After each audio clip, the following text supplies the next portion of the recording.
All right, what's going on, y'all? So I'm a little late, 1 minute late. Yeah, this is the Thailand series. I gotta get this on the road.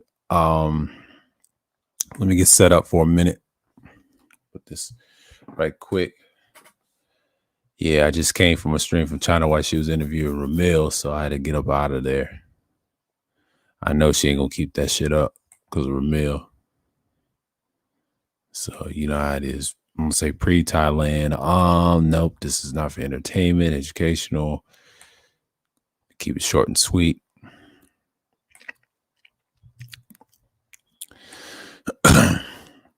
Okay, ancient first civilization, Southeast Asia. I may cover Cambodia next and Vietnam, Indonesia, because the way they put it in one page, this is a one vein Thailand. So they put it together with Cambodia and others. Cambodia's got two parts. Vietnam has one part, I believe, or two parts, something like that. And then Indonesia, that's a whole nother topic. I'll probably do those next month. I ain't gonna do them this month because I'm gonna only do Thailand and stick with that. And then Cambodia would be the WNC's historical topic. We'll see how this will go. So we're gonna read right here, and let's see and get out of this for a minute. I'm looking at something else. I'm looking at some extra gear, things like that. So you know what I'm saying? Like, yeah, man.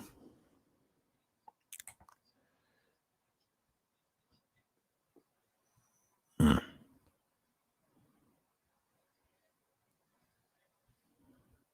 They cost $200. I can't believe it. All right.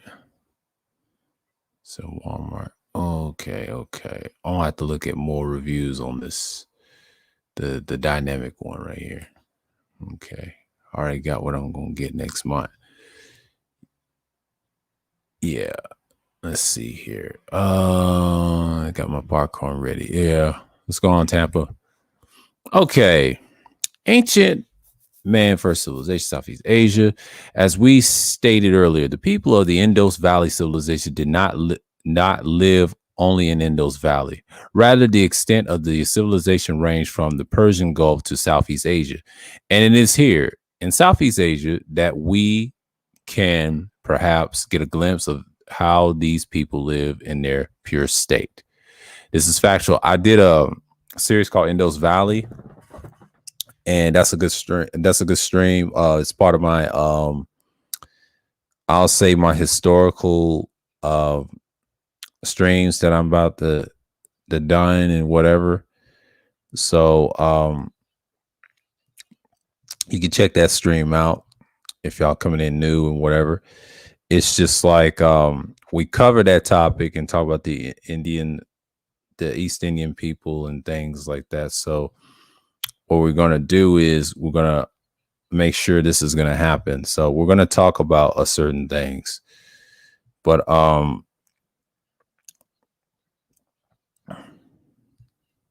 that's just what it is at this moment.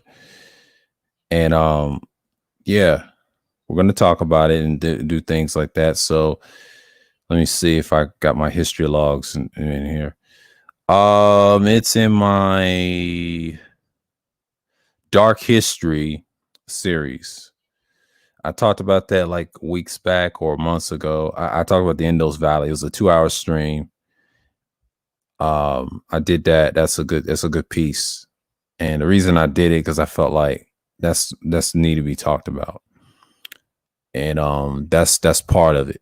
That's part of it. Staying right here. Get off my shit. All right. So yeah, I've been looking at some gear quality stuff. So you know, it's in my watch laters.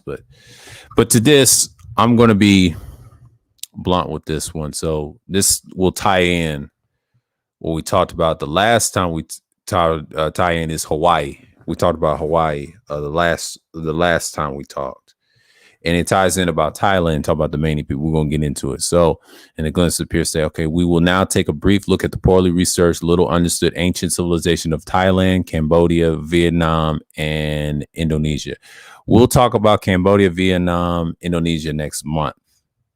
We got to see how things play out next month because I had to adjust a few things, but don't you worry. I'll schedule some time next one in the Wednesday streams I'll come up with. Bang Chayan. We begin at Bang Chayan, a little town in northern Thailand. A legend has it is that Bang Chayan, the archaeological site, was discovered by a clumsy American college student who fell in the main road of Bang Chayan and noticed Cimmerics ending out of the roadbed. But the first evacuations at the site were conducted in 1967 by an archaeologist, Vidya Intakosia. This is a subsequent of evacuations by the Fine Arts Department in Bangkok and the University of Pennsylvania under the direction of Dr. Chester F. Gorman and Pisit Churion Wangaza have revealed evidence of the prehistoric occupation beginning possibly as early as 3600 BCE, continuing until about 200 CE. Bang Chayan's ceramics. Yes, ceramics. Yeah, Bang Chayan ceramics right here. Bang Chayan ceramics in the pictures right here. These are the little artifacts right here. So we're going to go in here. What's really remarkable about Bang Chayan is that it gives evidence of the people in the culture that was technically advanced as any other in the world. Indeed, they have a fully developed Bronze Age metallurgy, but they didn't use it to make weapons. They knew sophisticated building techniques, but did not build great structures. As a matter of fact, they took on none of the trappings of other advanced cultures with sophisticated technology. Even their social organization was easy. They lived in villages with a little social hierarchy, but question, why did they live like that so simply? The answer seems to be religion, organized, dogmatic religion. From earliest times, religion was the antipathis and a driving force for the building of the first large structures. Temples. Around these temples, homes and businesses were built. Around these temples, homes and businesses, walls were built. Thus were the first cities created. And is so that happens to the late ascension of the Southeast Asian people was due to the lack of this requirement in all encompass unifying religion. Because of the true form, once great Indian religions of Buddhism and Hinduism had been introduced and accepted by these civilizations, they took off. They were all devotedly religious, and all their great structures have religious texts. Preceding is an observation, nothing more. So yeah, man, I talk about that. So the Mani, these are the people in Thailand, the black people in Thailand. That's what they look like. That's the villagers, and that's the little boy. I seen this 9 years ago. They updated this part. They updated features of this site. The guy, the Black Scholar, shouts out to him with this website, realhistory.com. Y'all make sure y'all check this one out. And I may put this one, like that's the website I'm getting this from, that information. I'll put it in the chat later if y'all ask questions. And this site holds dear to me since I built this content based off that. That's the information I got. And it's got all the stuff. And then I use my pre-records on it. So I'm giving this guy a shout out for the information and then just put it out here. And this is what they have people and then talk about actual history and stuff. Because people are coming out with it now. It's already been talked about 9 years ago and prior. It's nothing new. You know, white man's late. I've been on this. I've been on this tip with this second channel that I have. This is technically my second channel. So I'm taking care of it, being efficient and staying with it. So I already know what old YouTube is like. Y'all can't tell me nothing about it because I've been on this tip. It's just a lot of people just didn't give me appreciation. I'm a small channel.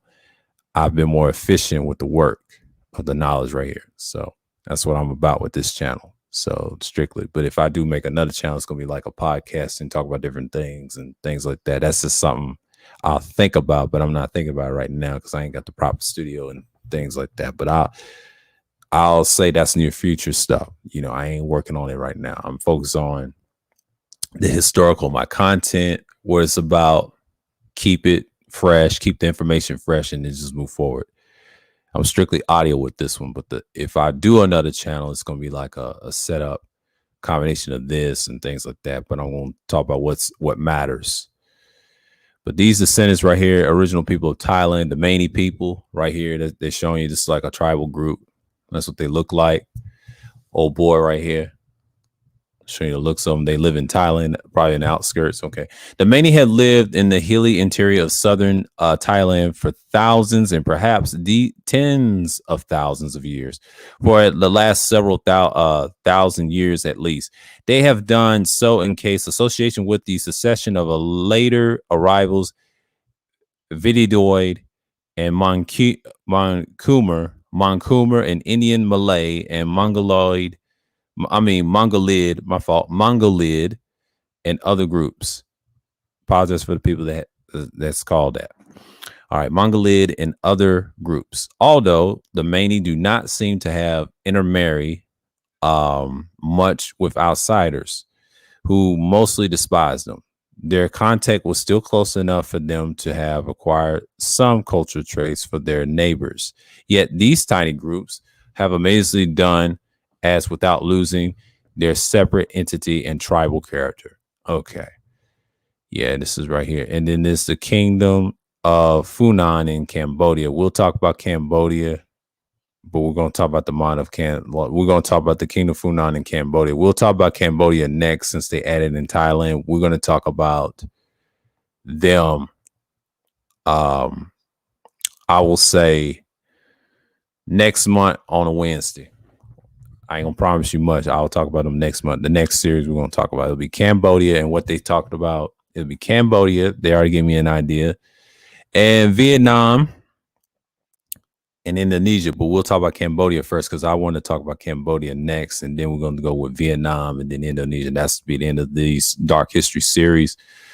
Then we'll have a summary where you want to talk about our review. I have like a review stream on Wednesday, what I talked about, and I'll place it. And that will be the stream. And that's going to be it.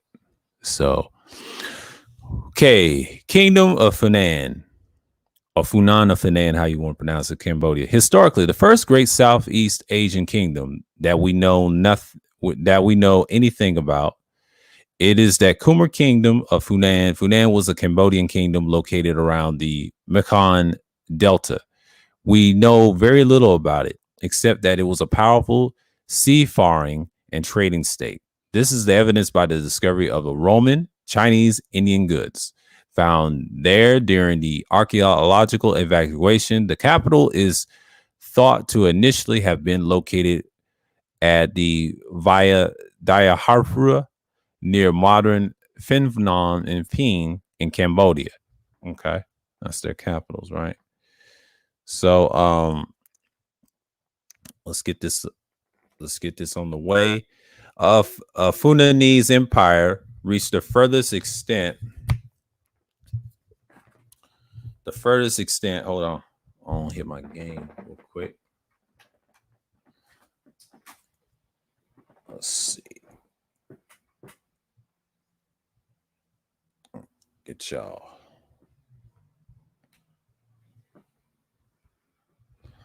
Yeah.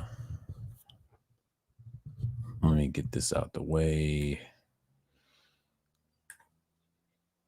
Yeah. All right. Fulanese Empire reached the first extent for the rule of one Fan Shinman. The Fan Shinman in the early 3rd century CE.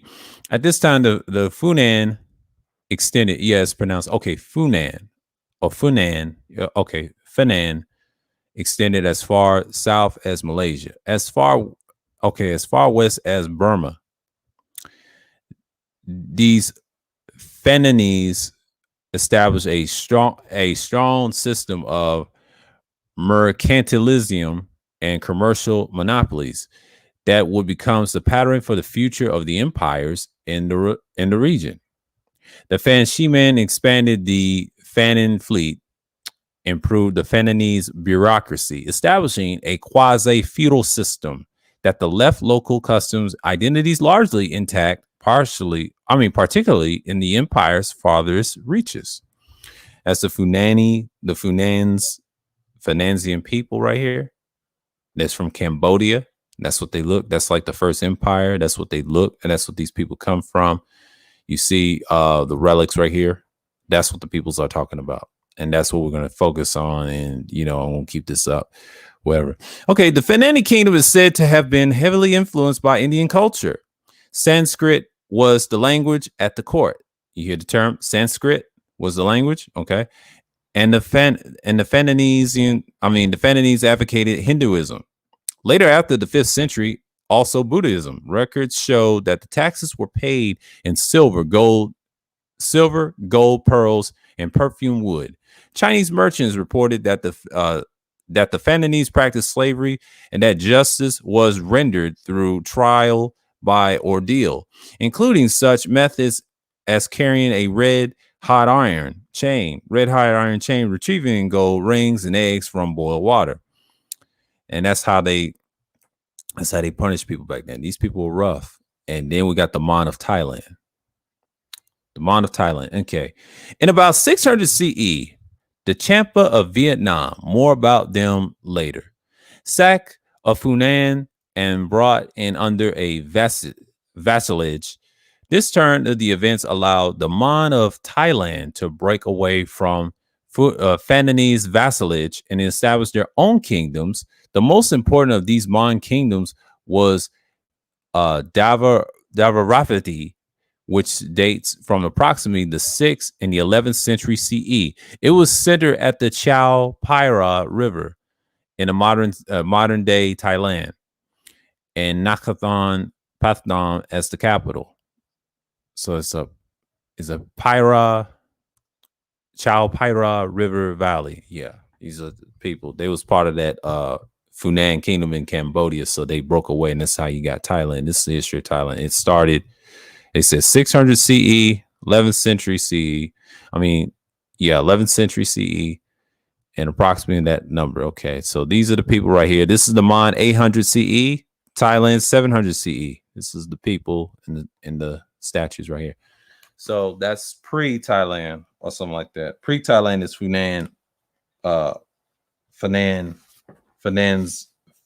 Fananese kingdom. And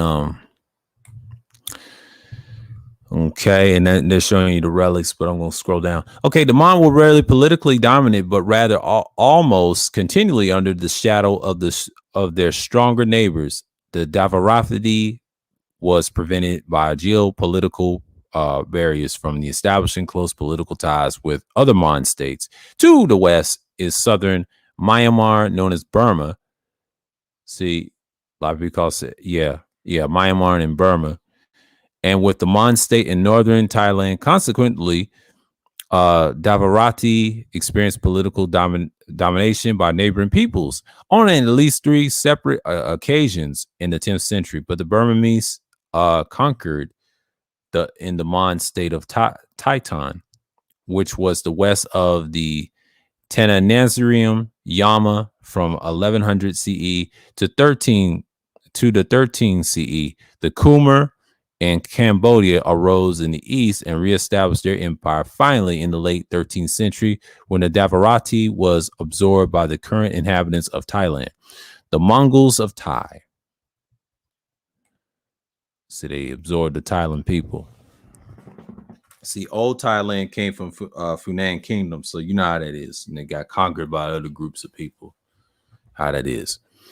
Apsara, Thailand, 1200 CE. That's their little thing in Thailand. That's the old Thailand people, what you would call Thailand. And here's the Thai were a Mongol people who had already immigrated from southern China during the 9th century and the 10th centuries, and had first founded only small settlements, which were under the Khmer hegemony or something like that, hegemony in the beginning of the 13th century. They gradually succeeded in the beginning of the reign of the Khmer, who had previously conquered the Mons. So a different breed of people. So Buddha in Thailand, 800 CE. That's the people that practice Buddhism, kind of like Hindu almost. So we know what's up. So we know what's up. And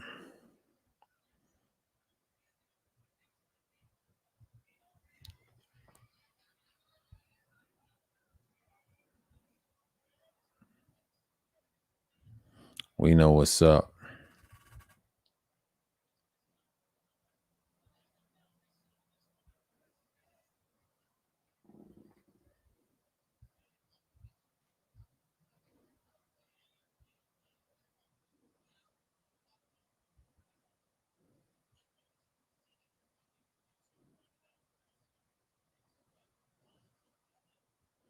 We know what's up.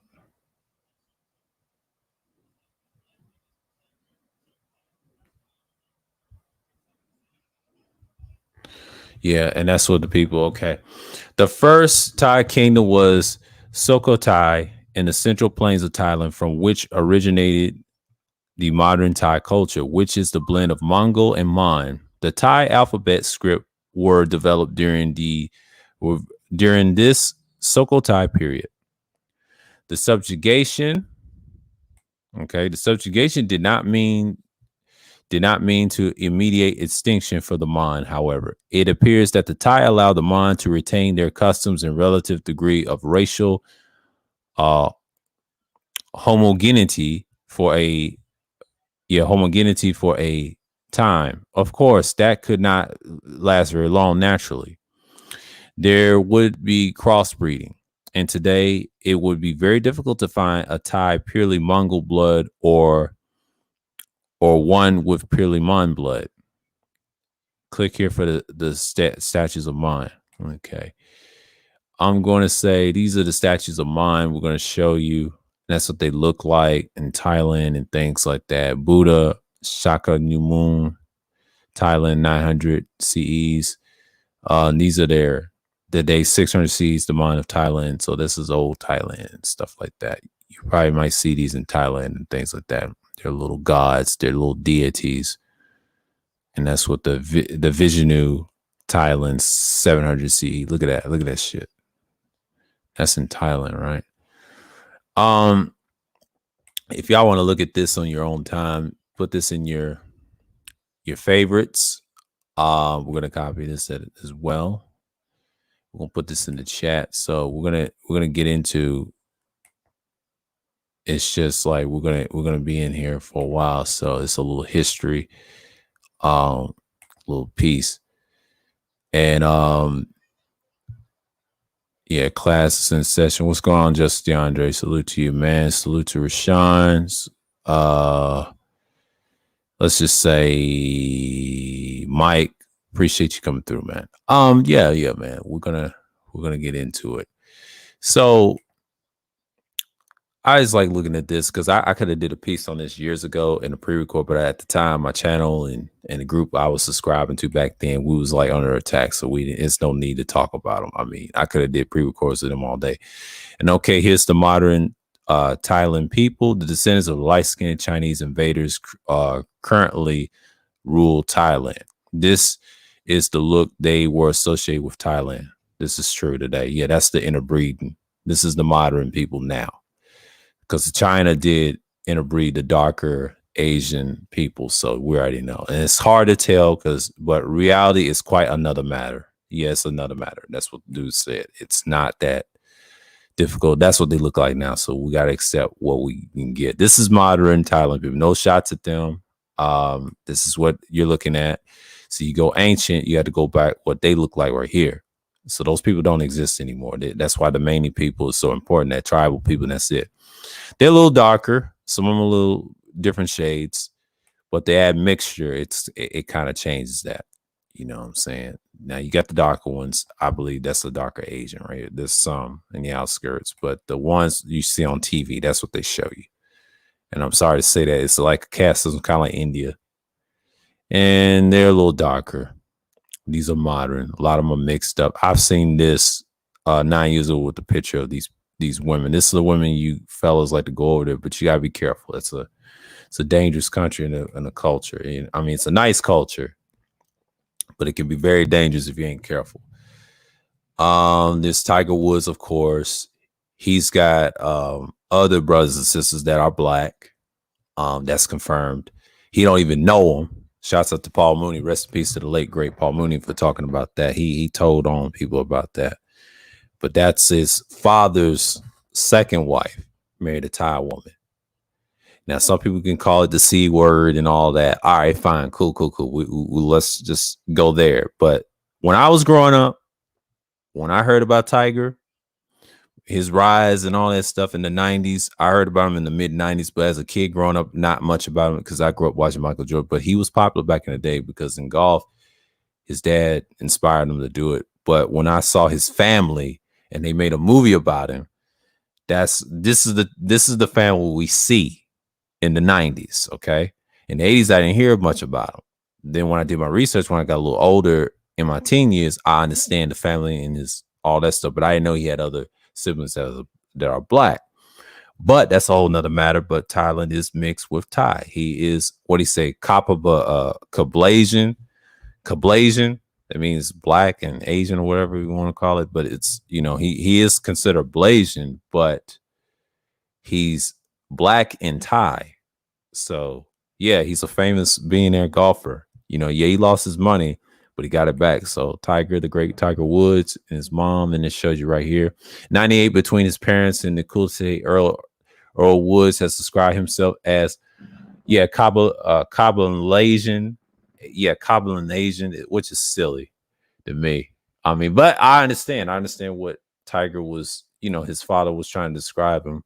Word he made during childhood tried to capture to convey his multiracial heritage. Yeah. Woods' mother, Kultai, is a native Thai whose ancestry includes Chinese and Dutch. See, she's got Dutch in her and Chinese. Didn't know that. That's her ancestry. But she once referred to herself as half Thai, 1/4 Chinese, 1/4 white. She said that.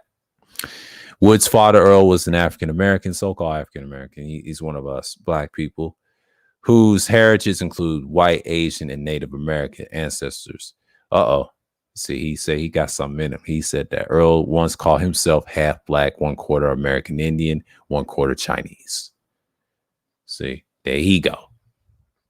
But that's a whole nother matter. No shots at the family. Rest in peace to Earl Woods. Tiger has to be who he is. Kabbalazian, now we know where Tiger gets his unease with his blackness. Black Americans roll their eyes pity. Yeah, he gets a lot. He's a popular, Okay, world population. I mean, by race.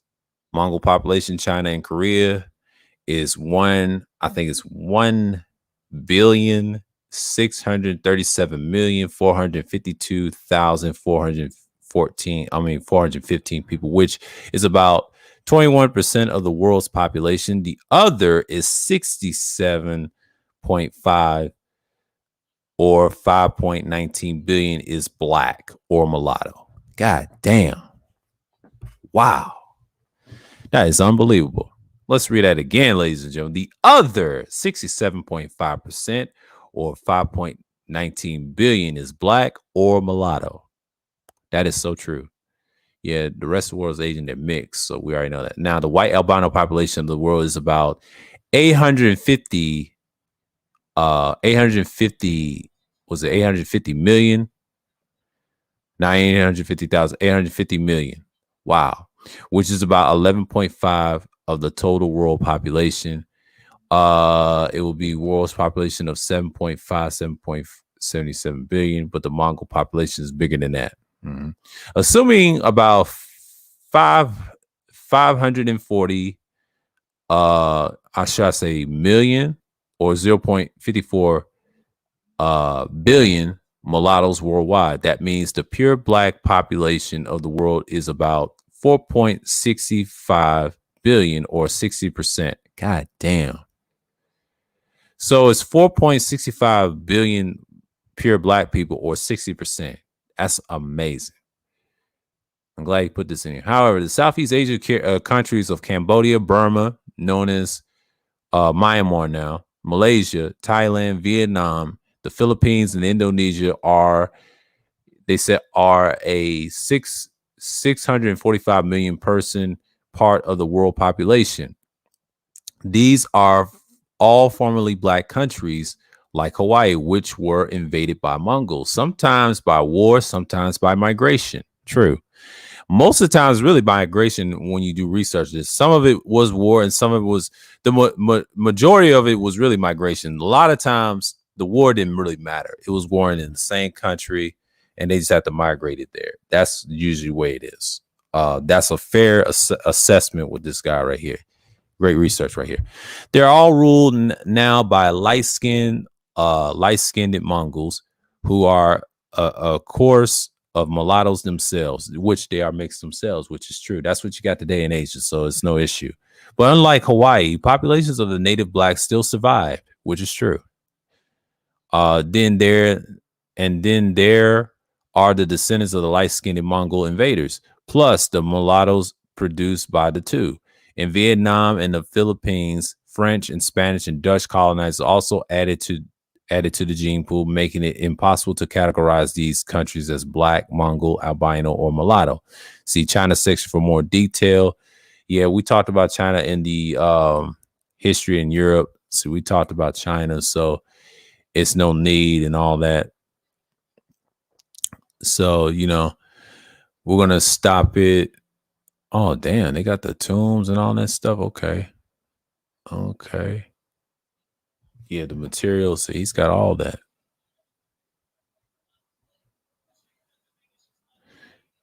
Hammurabi's code, Prophet Muhammad. Yeah, so we're gonna. Yeah, that's just a little information. So yeah, we talk about Thailand. So this is gonna be Thailand right here. So like we up in here. Yeah, it's 32 minutes and things like that. And that's just it on it. So basically, Thailand is one of those countries that you gotta have your own moments. And I think when you say like these type of people, right? So we're gonna confirm what's going to happen. So for me personally, I talk about this a lot. I'm gonna go back to Indo's Valley. We're gonna trip down memory lane to Indo's Valley. So we're gonna go because I did a piece on Indo's Valley and the admixture of the peoples and things like that. So we're gonna keep it on Thailand, and we talk about the Aryan race. We talk about the admixture there and the people. So we talk about the Hindu, the Indian people. So goes back to Thailand. So matter of fact, let's go to Hawaii. Let's go to Hawaii because Hawaii makes more sense, and we're gonna go right back to expound on what I talked about in Hawaii. I talked about the Australians. I talk about the Polynesians. I talk about these people a lot. And what's his name? In that stream, I talked about the killing of Captain James Cook, hands of Hawaiians, and the people. And then I would say Cam the Great shortly after, archives and things like that. Hawaii. That's that. And the Tasmanian, the original Hawaiians are now extinct. You know what I'm saying? And like they talk about Thailand and things like that. But just like the population. So we got to go back to Hawaii again. So yeah, this is Thailand. I talk about the Mons, the Maney people and things like that. And right here. So we get a good look what's going on. And that's what you have. So basically what I'm saying is that's the history on it on Thailand. So you know what I'm saying? But we're gonna stop the removal of that.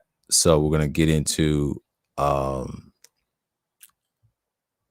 gonna stop the screen share for a minute. So we're gonna get another screen share for a minute. So we're gonna show you the populations. We're gonna talk about Hawaii as well.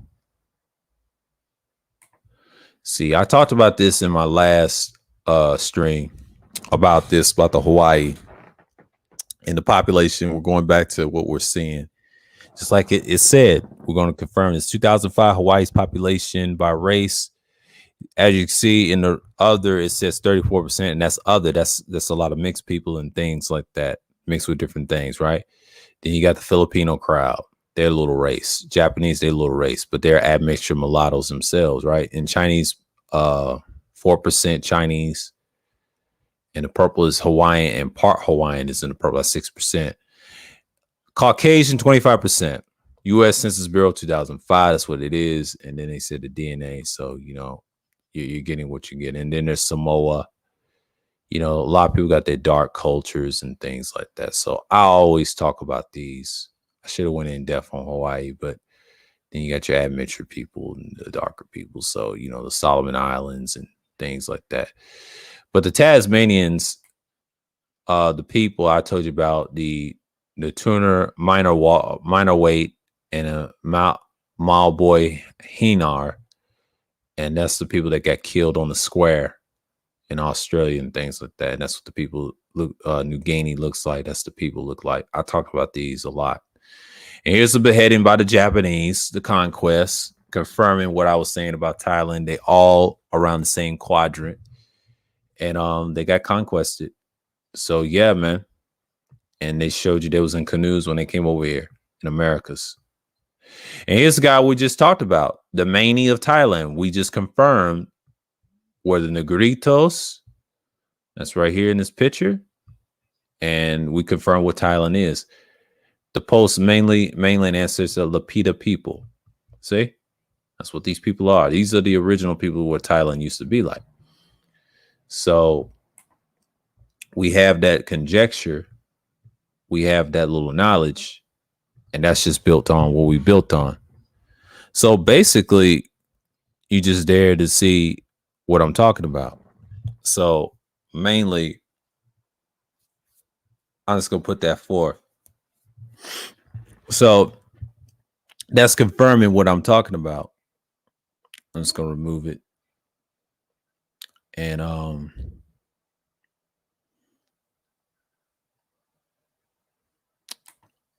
just add it, and then I'm going to go right back. So the Chinaman, the original Black civilization. See, we talked about this today in Cambodia. That'll be our next topic. The King of Funan, the Fananin or Fananese or something like that. That's what the people look like in Thailand. And we stuck with Thailand, and we talk about the culture, things like that. That's the more people in Thailand. So yeah, that's what we get into it. I just want to do Thailand because I want to stick to what we got here. And that's just what we're going to get into. So, yeah. So, if y'all want to do Cambodia, that's nice. So, I don't know. Because I won't do Cambodia another time when I'll do it. And once we get into the ancient of Cambodia, I want to see how many parts. Because this ain't long. Because it's only got 2 pages. Because Cambodia is not really, How many times they got Vietnam? Vietnamese. Indonesia. Are they short? Oh, shit. I said I was going to do. Let's see. Let's see how short this is. Hold on. Let's see. Let's see how short this is on. Vietnam is okay. Okay. Statues of Canopy 1, 2. Yeah. These are all short. Yeah, Indonesia. Okay, cool.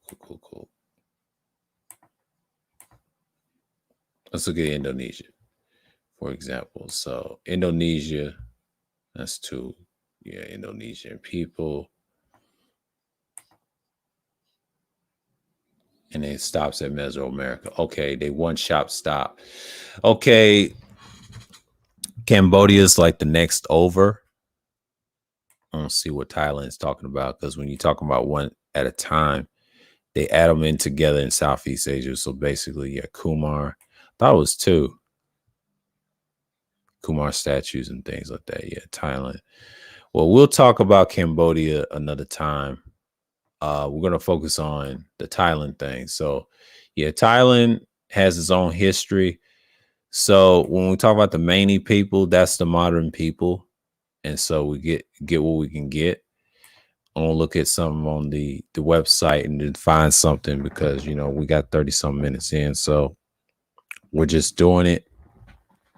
We'll be doing it because I know it's 8:52 right now Eastern time. On my time, everybody else is probably different, but yeah, this is something I wanted to talk about in a while. I didn't do a pre-record on the Southeast Asia thing because I was in a situation like that in YouTube in 2012. That was like 9 years ago because I was talking about the descendants of Japhet and doing things like that. That's how my channel got flagged for the first time when I was transitioning the style of teaching I was doing. So basically, I was trying to build a platform like that, but I had to change it. I said, you know what? Let me do this, and I will get it in the correct mode and things like that. So my little history is there. He's got a lot of shit. Let's see, Sumer, ancient pictures. I may show y'all some pictures. So we're gonna look at some things. So India 1, 2, Thailand, Indonesia, Vietnam 1 and 2. So yeah, man, that's one of those things that we'll show you the pictures in a minute. But yeah, this are the people that I was talking about in the villages. They're descendants of the original people of Thailand, and that's what I wanted to talk about, really. So I put this up here, and I'm gonna keep it up because I can always go back and forth with these right here. We'll move these out the way because I'm looking at gear on the other one, and we're gonna put these together. So mainly, I'll see what's going on. So you got your people. That's what they look like. And a lot of these dudes that be traveling, they be traveling for these women. These are the average people. So it's kind of hard. I don't know what their country's like. We're going to read about Thailand laws in a minute. We're going to research. We're going to make it interesting. Okay. Thailand.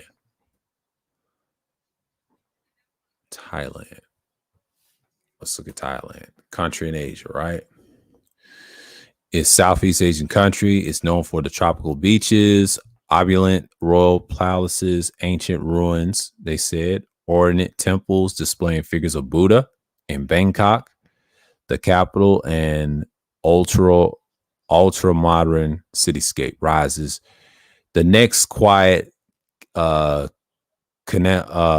side communities, the iconic temples of Wat Aryan, Wat Phu, and the Emerald Buddha Temple, Wat Phara Karu, nearby beach resorts, and including bustling Pattaya and fashionable Hua Hin.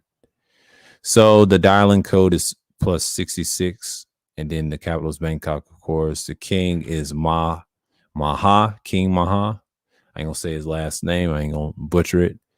But the population is 69.63 million since 2019. World Bank, they said. Thailand, you already know they flag. And let's get into the language. So, we're all talking about Thailand right now, but that's the pre-existence of things like that. So I understand that people want to know. Oh, they got a voice thing for that. Oh, pronunciation. We'll do that another time. Prehistory. There is evidence of continuous human habitation present day Thailand from 20,000 years ago. The present day, the earliest evidence of rice growing is dated at 2000 BCE, Bronze Age circa 1250 to 1000 BCE. But the site of Bang Chang in northeast of Thailand currently ranks at the earliest known center of the copper and bronze production in Southeast Asia. Iron appeared around 500 BCE. The king of Funan, we just talked about, Funan was the first and most powerful Southeast Asian kingdom at the time in the 2nd century BCE. Yes, and they came from Cambodia, we just proved. And the Mon people, they said the Mon people, we talked about that. The Mon people established the principalities of the Davarar, Davararity or something like that. Yeah, the people, we talked about them too, and their kingdoms, and yeah, in the 6th century, and then said Khmer people, yeah, the Khmer Empire. So David K. Watt, you know, they all talk about this. The Soko High Kingdom, we talked about that. So it's confirmed prehistory. Yes. So we got real history background to back it up. So it backs up what I was saying, you know. The Senate, yeah, national symbol. Isan Kim Muang, that's their Thai language. Their official language is Thai. They speak Thai. So they have an interesting language. So there was in World War II and World War I and Cold War. Yeah, Thailand ain't no joke. They some vicious motherfuckers, I know that. Muay Thai. Yeah, Thailand's a nice place to visit. I just got to be careful, you know what I'm saying? I ain't going for no hoes. I just want to deal with the history and get the fuck up out of there. That's something I would visit. It's nothing wrong with Thailand. I'll be careful though. I'd have a tour guide who wins to Thailand. But Myanmar, known as Burma, and Vietnam, they next close together. So yeah, we'll do a piece on that. So as what I was saying, man, well, I just read from the wiki and the Google, so there's no need. So we're going to go back to this kingdom. They came from Cambodia. I'll mention this again and reference the things that's here. But if you want to this in the link, I'll give you the link to this so y'all can keep this in your bookmarks and things like that. So, yep. Yeah, I did, Mike. I did. I talked about that earlier. Let's paste it to Papua New Guinea and things like that. So we're gonna talk about that, the episode with Papua New Guinea and things like that. And some folks hit the like button. Yeah, what's going on, Mike? So let me get this straight. I'm going to go into the 2 hour. We're going to break down certain things, but yeah, the Devin Wade's on and Dude's on. So the Lions Den with Ramil. So, you know. So yeah, pre-Thailand and things like that. So let me check my archive. Let's see my videos. I'm not gonna do the playlist, but history of Hawaii. Yeah, this view right here. We're gonna go right quick.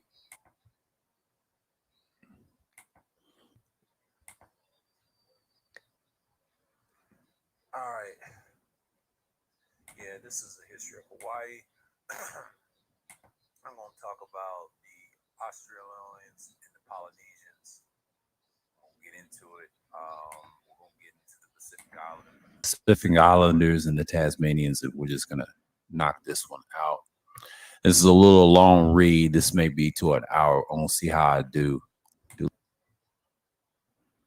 5,000 years ago, but the Aboriginal population at the time of the British settlement in 1803 has been estimated at approximately 5,000 or more. But since albinos murder all of them, it would be in their interest to minimize the number. Yeah. Okay. Let's go here. The albino Europeans. In 1772, the French expedition led Marc Joseph Marion de Frenzy land on the island. Captain James Cook also sighted the island in 1777. This is kind of like 18th century. Yeah, around this time is when America was in this period, in the revolution, in the wars and stuff like that. We was in wartime right here. Numerous of other European seafarers made landfall, but the first settlement was by the British at the Risdon Cove on the eastern bank of the Derwent estuary in 1803, 19th century talk right here, by a small party sent from Sydney. Under Lieutenant John Bowen, the alternative settlement was established by Captain David Collins by 5 kilometers to the south in 1804 in Sullivan's Cove on the western side of Derwent, where fresh water was more plentiful, but the latter settlement became known as the Hobart town, later shortened to Hobart. After the British colonial secretary of the time, Lord Hobart, the settlement at Risdon was later abandoned. The early settlers were mostly convicts and their military guards with the task of developing agriculture and other industries. Numerous of other convicted settlements were made in Van Diemen. Let's get this. I'll tell you that right now. I also like people that can be interesting though. That's an interesting topic. But I've heard brothers say that on YouTube to say we're Native Americans in this. This is what kind of throws us off. So we may never know because they look like this according to this picture. Okay. But they have different bone structures and chest builds. I was talking about the Tasmanians and things like that, and then we're going to get into the Papua New Guineas. I think that's a short read, so we're going to get into that. Hold on. So I don't think we're the same, no, because that's what's going. Yeah, I'm going to find the Tasmanians. We're gonna skim through that. And where's the Papua New Guineas? Oh, here we go. Tasmanian is rendered almost insignificant by that approximately 90 million Black and Mongol or original Americans who were killed or died of European disease between 1492 and 1650. As it turns out, Blacks have at least susceptibility to disease of all humans. So clearly the disease killed the original American story was just one of many albino lies. See this study for proof of this claim. Yeah, they told lies about the history of how these people got killed. Okay, this is the Papua New Guinean people right here. This is what they look like. If you go to Papua New Guinea in the island, that's what the young woman looks like, and that's what the male looks like. You already know. These are in the scripture we call them the sons of Japheth. So this is a different species of people, you know. And that's the people in the island. Now they have their own language. I'm pretty curious. Papua New Guinea, the Guinea was given the island Captain Cook, but they were amazed how similar people of the island looked to the people of the East African nation of Guinea. So there's the wiki stats on that. I'm not going to read that. Those are the wiki stats. You can. Okay, we're going to go to the Pacificans or the oceanic people. Okay, Australians' first migration circa 60,000 BCE saw Blacks with the straight hair taking a route along the coast of Asia and then the island hopping across the Indian Ocean to Australia. The Australian Aborigine, that's what they call them, the Australians. New Guinea. Current evidence indicates that the Papuans, who constituted the majority of the island's people, are descend from the earliest human inhabitants of New Guinea. These original inhabitants first arrived in New Guinea at the time when the island was connected to Australian continent, land bridge forming the landmass known as Saul. These people had made the shortening sea crossing from the island of Wallacea and Sunderland, and the present Malay archipelago by at least 40,000 years ago, and subsequently to the dispersal of people from Africa 50,000 to 70,000 years ago. The ancestral Austronesian, the ancestral Austronesian peoples are believed to have arrived considerably later, approximately 3,500 years ago, as a part of the gradual seafaring. But the migration for the Southeast Asia possibly originated in Taiwan. Austronesian speaking peoples colonized many of the offshore islands to the north and the east of New Guinea, such as New Ireland, New Britain, with the settlements also on the coastal fringes of the main island in places, but human inhabitation of New Guinea over tens of thousands of years has led to great deal of diversity, which was further increased by later arrival of the Austrians and the most, I'll say, and the more recent history of European and Austrian, I will say, settlement through the events of transmigration. Transmigration. Okay, my fault. New Guinea. Okay, Taiwan. Taiwan was joined to the Asian mainland to the late, I'll say Pleistocene until the sea levels rose above 10,000 years ago. Fragmented.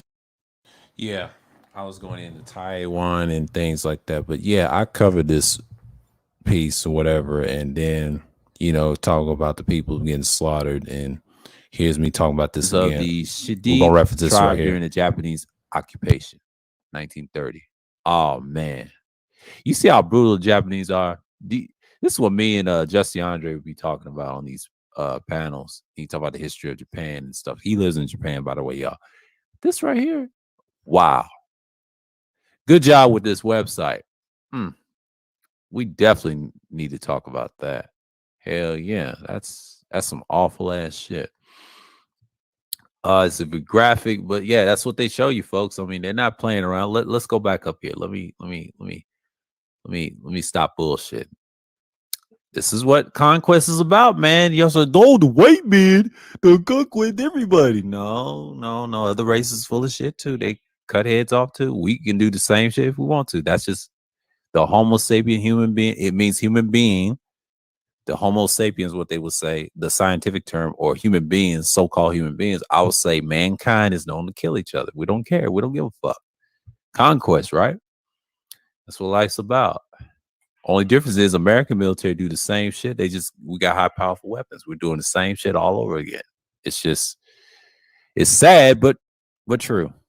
Okay, the Austronesians, we're going to talk about them. Austronesian speaking peoples are various populations in Southeast Asia, Oceania, that speak languages of the Austrian family. They include Taiwanese Aborigines, the majority ethnic groups of East Timor, Indonesia, Malaysia, the Philippines, the Brunei, and Madagascar, Micronesian, Polynesia, as well as the Polynesian people of New Zealand and Hawaii. See, here we go. New Zealand, Hawaii. That's where they come from. And the non-Papuan people of Melanesia. They are also found in Singapore, another place right here. The Patni region of Thailand, because they also have Thailand on here too. We'll get that in the future. That's a future video I will do in this month. I will think about doing a live stream on Thailand. We'll talk about Thailand probably mid-month of September, because I got to be careful with that topic, but I'll talk about it anyway. That and Cambodia. Those are the ones I will do, just for reference speaking. No hate. I'm gonna say no hate on them. It's just an interesting culture. But you already know what the main people and everybody's gonna be curious. But just to spice up the channel. But this one is important because we got to talk about the Tasmanian. You see how I mentioned Thailand in this stream? This was streamed September 1st. And this is why I even got the another microphone that's a cardioid condenser. I just want to add that in there. But yeah, this is when I was talking about Taiwan and Southeast Asia, half of it in Hawaii, because they all go together, and then Malaysia and the Austronesians. I talked about that in this stream. This was streamed September 1st. Hell of a stream. It was a 2-hour stream. Y'all can enjoy. And if y'all want to see the rest of it, I'll put it in the chat, and for the newcomers and things like that. But you know what I'm saying? Like, it confirms what I was saying, man. Like it's always, what's going on, Art? Salute. And I was talking about this like on the 1st, and we were talking about, the history of those peoples. And I mean, this is important, like history to talk about. And, it's good to know the ancient part. But yeah, these cultures were dark, man.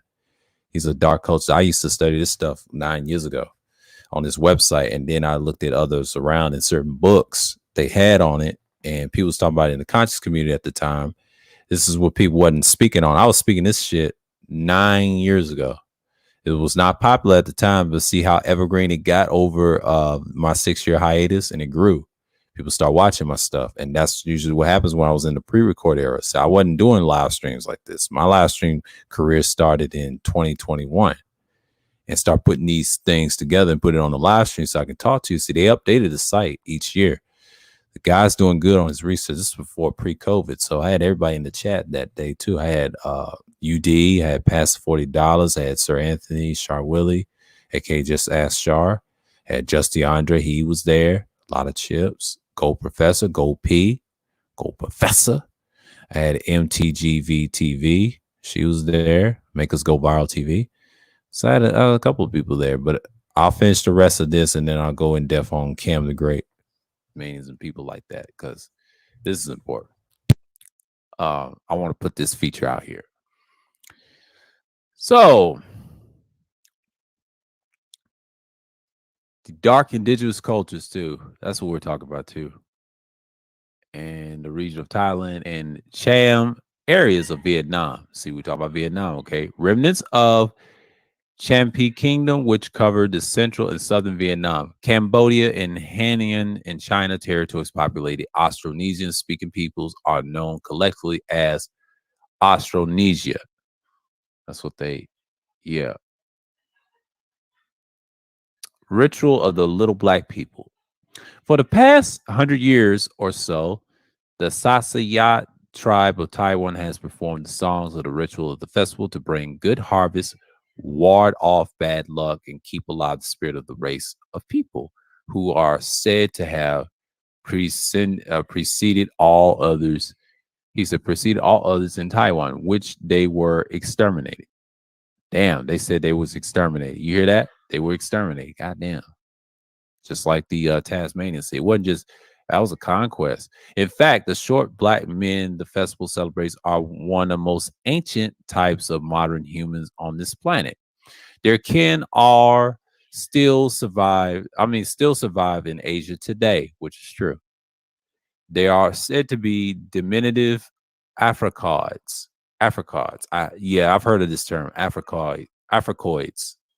Yeah, Africoids. That's what they call Africoids. Is common. Yeah, I've heard of them. Yeah, little people, and they are variously called pygmies. I've heard of the pygmies. Yeah, pygmies is the Africoids people. What they're talking about. Yeah, this is where we get in the heart of it. Yeah, some of them still exist. I don't know if they're interbreeded or whatever, but it's kind of like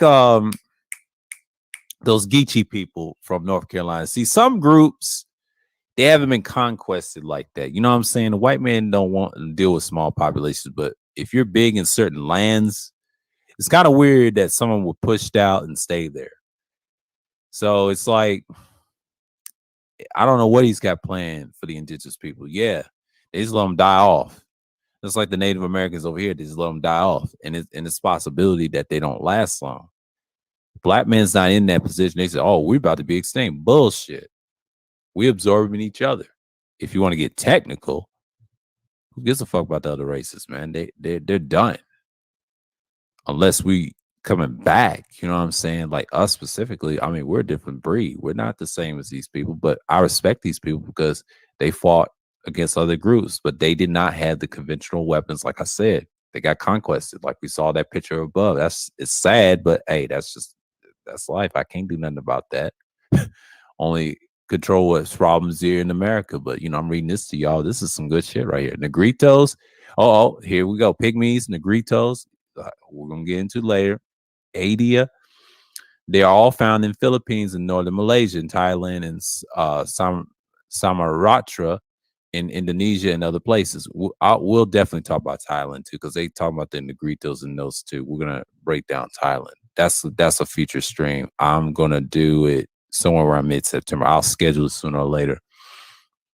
I'll talk about it because this one's gonna be that'll probably be another Wednesday stream.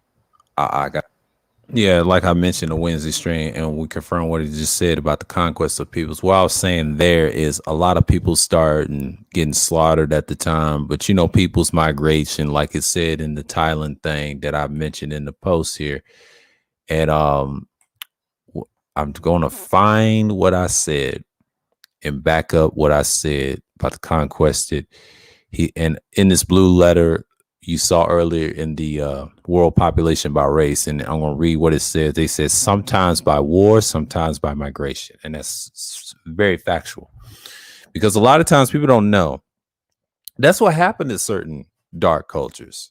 The interbreeding, that means the migration and war because they want a new land and territory. So it's going to get to that point that what you're seeing right now, and a lot of times people they just don't understand that that's a big deal.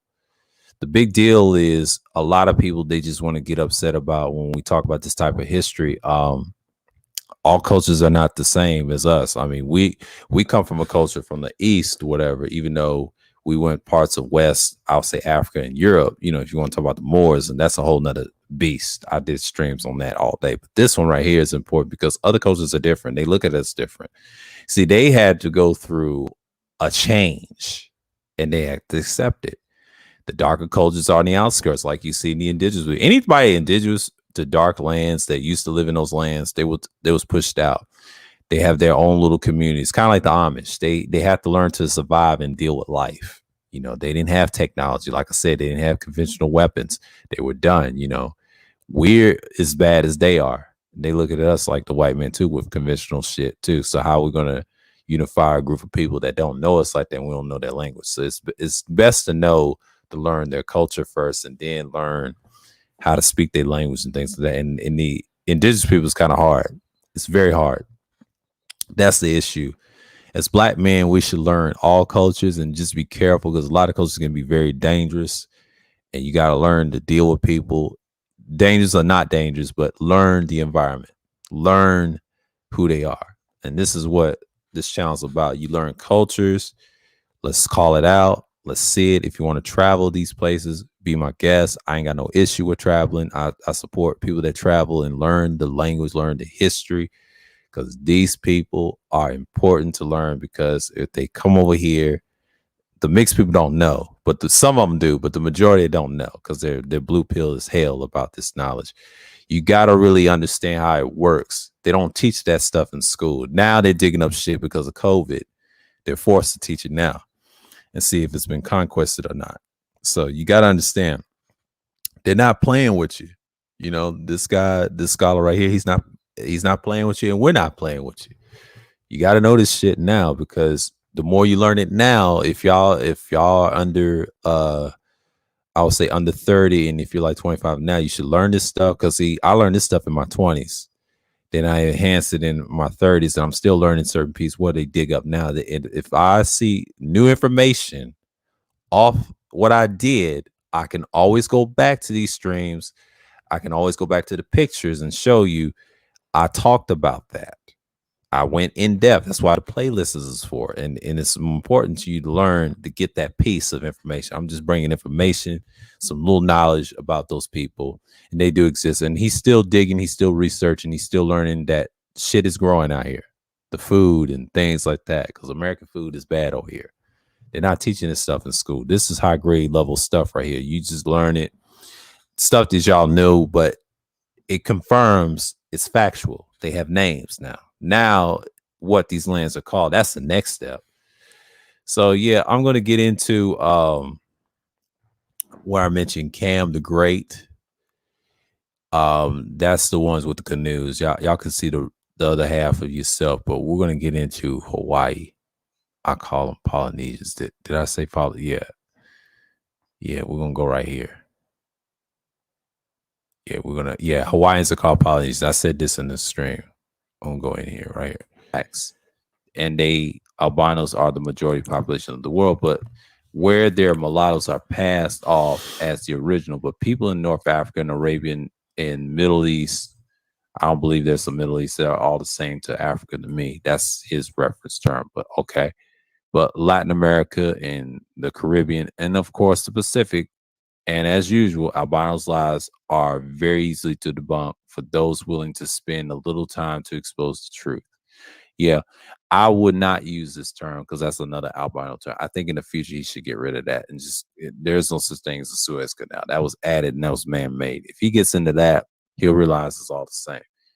North Africa is just a region connected to the Middle East. That's modern terms. Once we get away from term Africa, Middle East, and call it by these ancient names, I think he's going to restructure it. I think he's going to restructure it because this guy is good.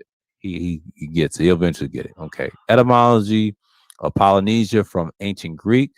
Polyos mini, Nisos Island. According to Moon Handbooks Tahiti, the term Polynesia was coined by Charles de Brosius in 1756, applied to all the Pacific Islands. Their name meanings: Micronesian, the Greek Micros, small, and Greek Nisos Island is a sub-region of Oceania composed of thousands of small islands in western Pacific Ocean. Malaysia, a country of Southeast Asia consisting of the southern Malay Peninsula to the northern part of the island of Borneo. Okay, Borneo, my fault. Borneo. Melanesian, from the Greek meaning black islands, is a region extended from the western side of Eastern Pacific and Afaroa Sea, North and Northeast Australia. So in reality, Jules of Dumont and D'Urville was simply trying to do what albinos always try to do, in this case, claim the Pacific Islands with large mulatto populations as being non-black, implying the original people were also non-black. Thankfully, some modern populations are more interesting in being considered white, but then claiming to be related in the original people of the land, thus in the Puerto Rico, where the original people were the black Taino people. According to the census figures, the 76% of the population describe themselves as white. Actually, they're mulatto by Y quadruple. At least they're not claiming to be descendants of the Taino. Interesting. Okay, the Taino from mountains of Hispaniola, described in the early explorers of the New World, hand-colored woodcut of the 19th century illustration, North Wind picture of archives. So this is a Taino person. That's what he looks like. I've seen it in Assassin's Creed. They show the actual Indians that's mulatto mixed with Taino. There's a certain group. If you go in the cave where Edward Kenway, when he finds that weapon with the skull, and you have to kill those people in stealth mode, I wouldn't say this is the species they was trying to pick in that game, but this guy right here, before that, he was before those people with the painting on their face. That's when you get difficult into the story. A lot of shit they add in games too. Be mindful of high quality video games and stealth games like Assassin's Creed and games that have open world or RPGs talking about history and stuff. Watch how they sprinkle shit in, and you notice they're telling on themselves. Ubisoft is another one, and Rockstar is another one. When they start doing the geographical things in their stories, watch out for certain games like that and other companies that they're telling on themselves. CD Projekt Red, the Polish one, watch out for them. Because they be dropping jewels out here. They know what's going on. Only Americans is biased. That's why you don't have companies talking about these type of stuff right here. Here's why the albinos go too much trouble to make it the world of them. Yeah, minority diversity. Yeah, I ain't gonna get into that. Trump presidency. Okay, do I want to read Trump presidency? Yeah, he's disrespectful. Okay. I don't want to get into that. Migrant workers harvesting Kalo Island. Yeah. Okay, I don't want to get into the Trump thing. Yeah, we already know what Trump thinks about them. I'm not going to get into that. That's, let's go to history of Hawaii. That's not relevant. But they added that in there. I don't really care. Okay. The history of Hawaii. United Nations declare the rights of the indigenous people. The UNIDRIP says in part, Article 7, indigenous individuals have rights to life, physical and mental integrity, liberty, and security of person. Number two, the indigenous people have the collective right to live in freedom, peace, and security as distinct peoples and shall not be subjugated to any act of genocide or any other act of violence, including forcibly removing children of the group to another group. The declaration was adopted by a General Assembly on Thursday, 13th September 2007 by the majority of 144 states in favor, with 4 votes against. Those against were Australia, I'll say Australia, Canada, New Zealand, and United States, all which had institutionally committed those very crimes against indigenous people since the arrival of the albino people. Okay, that's the wiki, and I'm not going to get into the wiki. That's a long read. So, no, this may be a read. Hold on, I may have to read this. Hold on. The wiki, the earliest habitations supported by the archaeologist evidence dates to the earliest as 300 CE, probably the Polynesian settlers from the Marquesas Islands, followed by the second wave of migration from the Raiatea and the Bora Bora in the 11th century.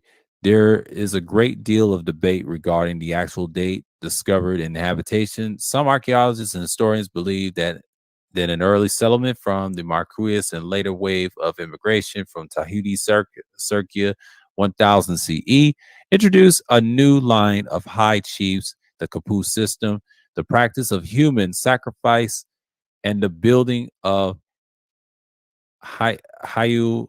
And this later immigration, I'll say immigration, is detailed in Hawaiian mythology, Malalu by Pau. Other authors argued that there is no archaeological or linguistic evidence for a later influx of the Tahitian settlers, and that Pau and must be regarded as myth. Regardless of the question of Pau, historians agreed that the history of the islands was marked by a slow but steady growth in population and the size of the chiefdoms, which grew in encompass in whole islands. Located chief and call all and rush their settlements and to launch wars to extend their sway and to defend their communities from predatory rivals. Ancient Hawaii, I was caste-based society, much like that the Hindus in India. It is possible that the Spanish explorers arrived in the Hawaiian Islands in the 16th century, 2 centuries before Captain James Cook first documented visit in 1778. Ruy Lopez del Villalobos commanded a fleet of 6 ships, the Lefty Acapulco, in 1542, bound for the Philippines with a Spanish sailor named Juan Catano aboarded as a pilot. Depending on the interpretation, Catano's reports seem to describe the encounter with either Hawaii or Marshall Islands. If the crew had indeed spotted Hawaii, Catano would have been the first European to see the islands. Some scholars have dismissed the claims due to the lack of credibility. However, the Spanish archives contain a chart that depicts the islands and the latitude of Hawaii, but with the longitude 10 degrees east of the islands. In the manuscript, in the island of the Maui is named La de Gracia Dia, the unfortunate island. Oh wow, they call it the unfortunate island. Wow. And what appears to be the Hawaii island is named La Mesa. Yeah, La Mesa Islands now, resembling the Kahulau, Lani, and Molokai are named Los Monjos, the monks. For 2.5 centuries, the Spanish galleons. I won't get into it. I talk about all that. Yeah. Where's King Cam at? Here we go, right here. Legend, there was a bright star in the sky when he was born. This may have been Halley's Comet, which was visible in 7A. Some people come through. It's nothing you can do about it because they conquest, like my boy said, they passed them off as today. He's just showing you reference. But back in the day, these people came through and the darker Hawaiians got interbreeded out, or you know how it is. He tells it on here. So that's what you get here. And it's part Hawaiians according to the census. And then you got the people here.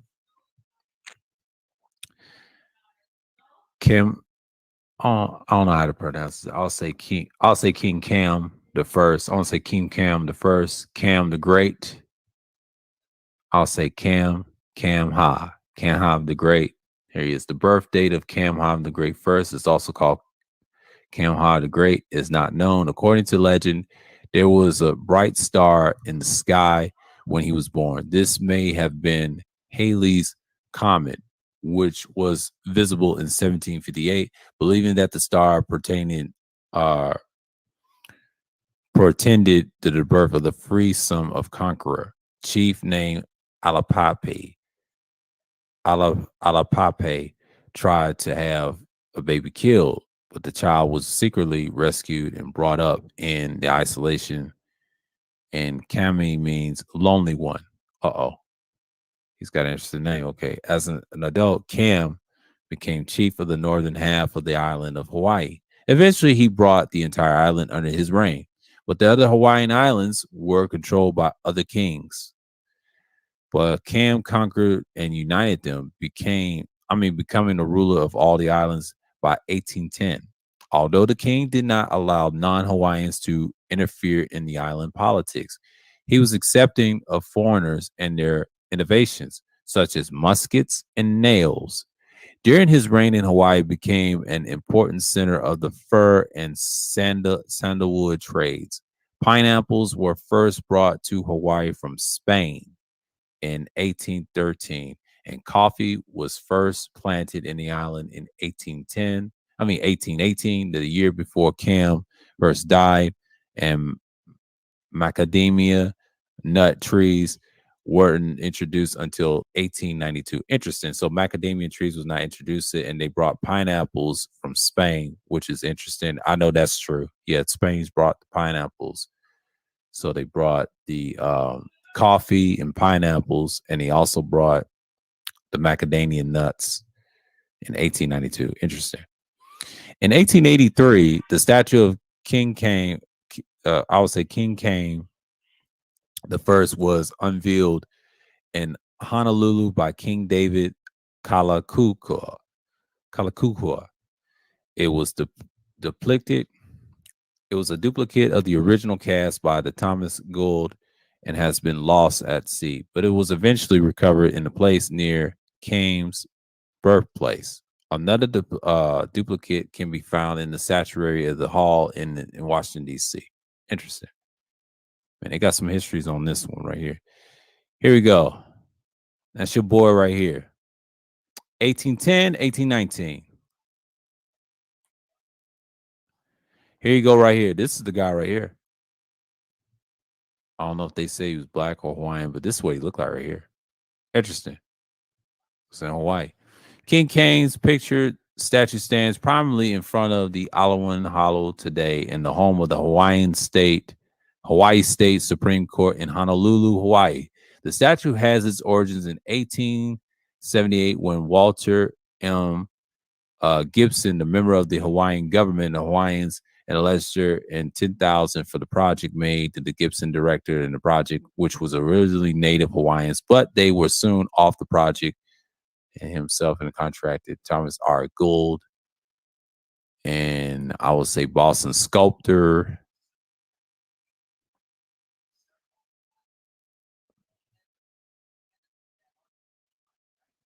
Living in abroad in Florence in Italy and created the statue. But then the Protestants and the Polynesians have been sent to him as soon as the goal, and they have made an appropriate likeness, and he seemed to ignore it in favor of the usual albino habit and trying to make historical black people white. But thus Roman nose and more European features were adopted during this time. But David Kalakuka became king, but he was known as the Miri monarch, but clearly is well-trained mulatto. But he seemed not to care that the king came the first, I would say King came the first, have been made look like the white man, but he was just completing the Alani place, which was tribute to King came first, and decided that it should be the destination of the statue. Yeah, that's what they try to make him look like as, but that's a statue of him right here. Interesting.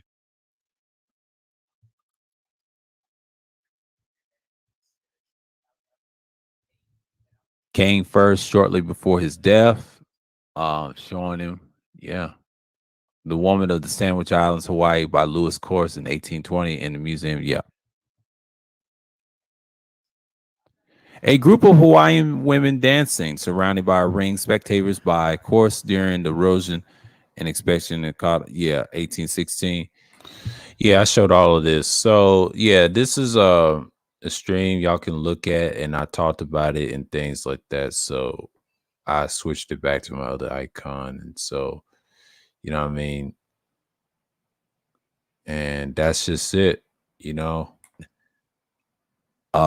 Today over by DS1 and a few others, and what they're telling you, and a few other people's talking about it. But I got it from this guy. His name was Drama Plug, and he broke it down. Yeah, I was talking about something else at the time. But yeah, man. I talked about it, most of it Hawaii and then Thailand, and you know, we're gonna go back to I got something else to show y'all, a map where ancient Southeastern menu. Okay. This is where all the stuff comes from, the Andaman Islands, Burma, and things like that, and they have it all posted right here, right? So that's how they have it. The ancient stuff and the statues. And I talked about Elam, I talked about Indus Valley, Arabia, all that's in the Dark History playlist and the original peoples and the population. If y'all want a discussion, I dropped the link. So yeah, that's basically all I have, you know, tonight. Yeah, it's been an hour, and you know, I just want to see people to slide through. But yeah, I put the link in the chat if y'all want to discuss about Asia or whatever, and you know, the history and things like that. But I had to show you that History Hawaii video I did on September 1st. And I said what I was gonna do this. I said I was gonna do a Thailand video, and I said it, and I delivered. And next month I will do Cambodia. That's gonna be an interesting discussion. I'll talk about it, get into the meat of it, because this stream is going to be interesting because I'm summing up what I did in Hawaii. The reason I want to do Hawaii because that's another one I didn't do as a pre-record, and these as well. And what I'm going to do is I'm building off of that Stanyard. So yeah, this is another piece of the collection and things like that, and I'm gonna get them all up in there. Now, Mesoamerica and things like that, we'll talk about the indigenous people, the Olmecs and things like that. That's going to be an interesting discussion. They got a lot of parts. I got to read that for myself and try to see if I'm going to do a pre-record or a stream. I might do a stream on those. I don't know about pre-records and things like that because I got to see for what it is. Because once it's pre-recorded, that takes time and things like that. So we'll see where we go from there. You know what I'm saying? Like I could do that type of content any day. You know what I'm saying? Like I ain't even worried. So a lot of people is looking for different things. I know people's over there with Ramil over there right now because I know it's a lot of numbers, things like that. And I'm not tripping off of that. So, you know, I discussed this. I know this is an hour, and I know people are going to talk about the travel and stuff. Now, I just want to talk about the history of Thailand. That's what Wednesdays are for. Now, tomorrow I'll do a Thursday Thrills, and I'll have open discussion. And when I broke down Thailand, and this is the thing we're talking about. So Thailand was this Wednesday, and so I know people, and thanks for people that came through. Appreciate y'all, man. Really need this and do the things like that. So I'm not worried. I don't know what they talking about over there. And, you know,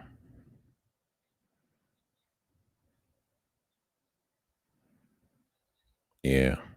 So, you know what I'm saying? And that's how it is. But yeah, because I know who got the numbers right now. So I'm not worried. So it's 9 something.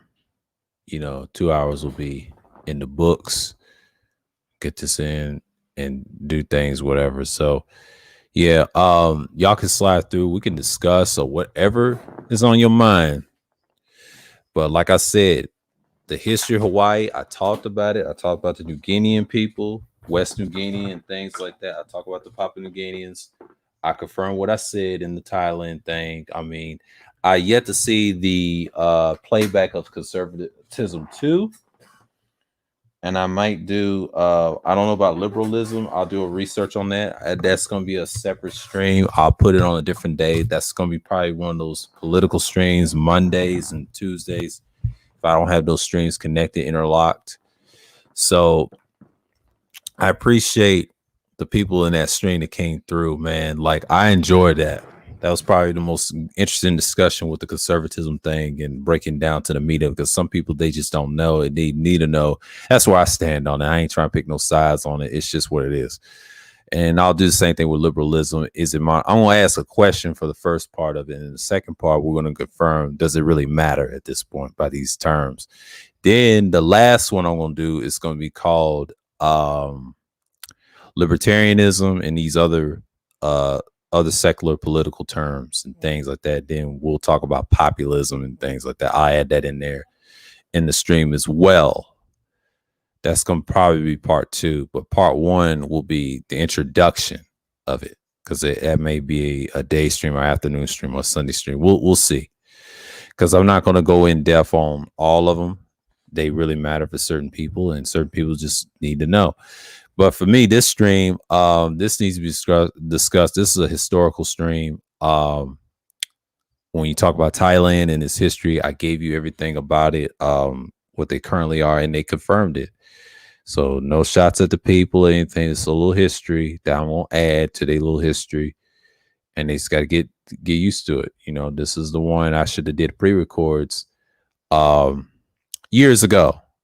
I don't regret doing it. I just took my time. I focused on what I was talking about back then, because we were so focused on the Far East historical things, like, you know, Mesopotamia, Northern Africa, Europe. We was on in the Moors thing. That was popular at the time, because those were hot topics back in 2012 when I was doing this channel. I was transitioning. The Southeastern Asia topics did exist. We just didn't go in depth. Now they start digging up shit and then structuring it. Like you see this picture right here. I found from their website. I mean, it's a good website y'all can have. You can just put this in your favorites and just start reading stuff like what I've been doing. That's like my content, basically. Shouts out to the guy that did this. Like I said before, I say it again. He's a good researcher. He's a brother. He travels. He sees things. And I use this as my cross-reference when I deal with history and things like that. Because a lot of people, they don't understand that this stuff matters to me, because I feel like when you talk about it, you put it in its right context, and then you go back to what they're doing now and where they at. It's good to learn the history of things, because you understand people better. The more you understand people better, and then everybody's in their place, that's it. And we'll talk about the ancient Americans and things like that. Stick with it. I'm not going to get in depth with the Olmecs, and we get all emotional saying we're the Indians, which is a bunch of nonsense. I mean, we probably have a little admixture, but that's it. You know, that's just people reaching for something that they don't need. And they really needed that bad. So that's just what they're trying to do. You don't want to have a lot of problems like that in that area. So you basically got dudes claiming that they're indigenous with the ADOS nonsense, because it's really sound like what the Moors did with the Native American talk with Z York and his boys and New Wapians. I've seen this shit like 9 years ago. And the white boys did the same thing, claiming they were Native Americans. They want their papers. You know what the government did and the federal government did on both groups? They send their asses to prison. You know, they ain't with that nonsense. You know what I'm saying? They look for people like that. You better know your shit or they lock you up. And I do remember that. A lot of people try to say that ain't true, but it is true, because they lock dudes up for that. I mean, just be careful, you know, because they're going to look at you like, what? You know how the government is. You know how America is. We so backwards when it comes to history, but it's good to learn that your ancestors can be those people, and that's why a lot of people don't discuss it. But it's okay. I mean, I know where our people come from, but the rest of the world don't, and especially these blinded blue pill dandies that be crying about I'm this and that, but don't even realize your people came from the East and migrated over here. Now everybody's born in America, because if we was the indigenous people, prove it. Because I could tell you we're not, you know, don't be surprised, because they be lying on those DNA tests. You got to understand, they need a real machine, kind of like they do at Assassin's Creed. If you have an ancestor come from the East, Do not be ashamed of that fucking ancestor, because if he was great or not, or an individual or civilian, you're gonna find out that's what they did. It's just pretty normal. You know what I'm saying? Like slavery, that's not history. That's modern, basic ass history. That's not real history. Because don't be surprised if we had your ancestors were black slave masters in the Caribbean. So don't get me started, because that's a whole nother beast. I discussed that in the conservative two thing in that stream too. And it ties in what I was talking about with Barry Goldwater, because Barry Goldwater was important for that issue. I mean, we got that done. It's nothing to talk about at that point, so it didn't really matter. I know what SKC was trying to do. He was trying to play with y'all's heads, and y'all took him seriously. I didn't. I understand what his angle is, and I respect it. That's a good pushback, but I stand on what I stand on. I just said neither side is perfect. It's just be careful with that ideology. What we got now, it's on both parties. But like I said, when you're doing these type of research, you got to be careful too, because a lot of people try to say, this is bad, Lord, this is bad. You know, you teach, bro. No, I'm teaching the truth on here. This shit right here matters, because when you study history and you travel the culture, learn about the people and talk to the people. Now, if they talk your language, good. If you learn their language, they can teach you whatever, or you can learn it over here, learn their language in America. Because I talk to foreign people all the time. When I used to work, it mattered. I asked some simple questions about their country. And he said, that's what they do here. And they show you it's a guide. It's pretty simple. And DeAndre mentions this a lot on this channel. It's very important to learn people.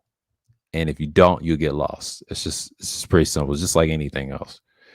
And if they ask me about America, I told them, yeah, America's a little violent. Just be careful who you step on people's shoes. And we are crazy. I admit that. But not all of us are that crazy. But the ones that's crazy, just stay away from the hoods. That's all I can tell you, because they're going to brainwash you in that bullshit. And there you are. You're in the ditch somewhere. But, you know, they have movies to back that up, how we treat people. But it's just like anywhere else. Anywhere else is dangerous as well. You know what I'm saying? Just be careful. You know, not everybody's nice. It's just how people are. You know what I'm saying? I'm not mad what they done. This is history. Just like my old avatar. I got this from the website of a bust of a Moorish guy. Supposedly St. Maurice. But I did it because at the time, my first avatar icon before they did these streams, it was a scroll. It was a Hebrew scroll. Then turned into this. That's what happened. And it stuck. To this day, it's stuck. That's the content of who I am as a YouTube person and a content creator. I know how to make content of myself, and I can go in and just dominate. So basically, I have that skill to do that. So when you do that, you become that person. So I'm not worried about what's going on here and other individuals and things like that.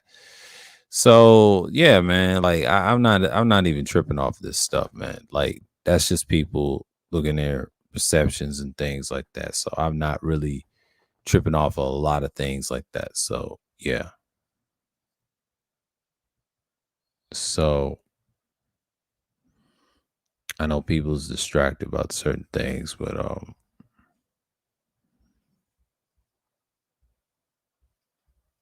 and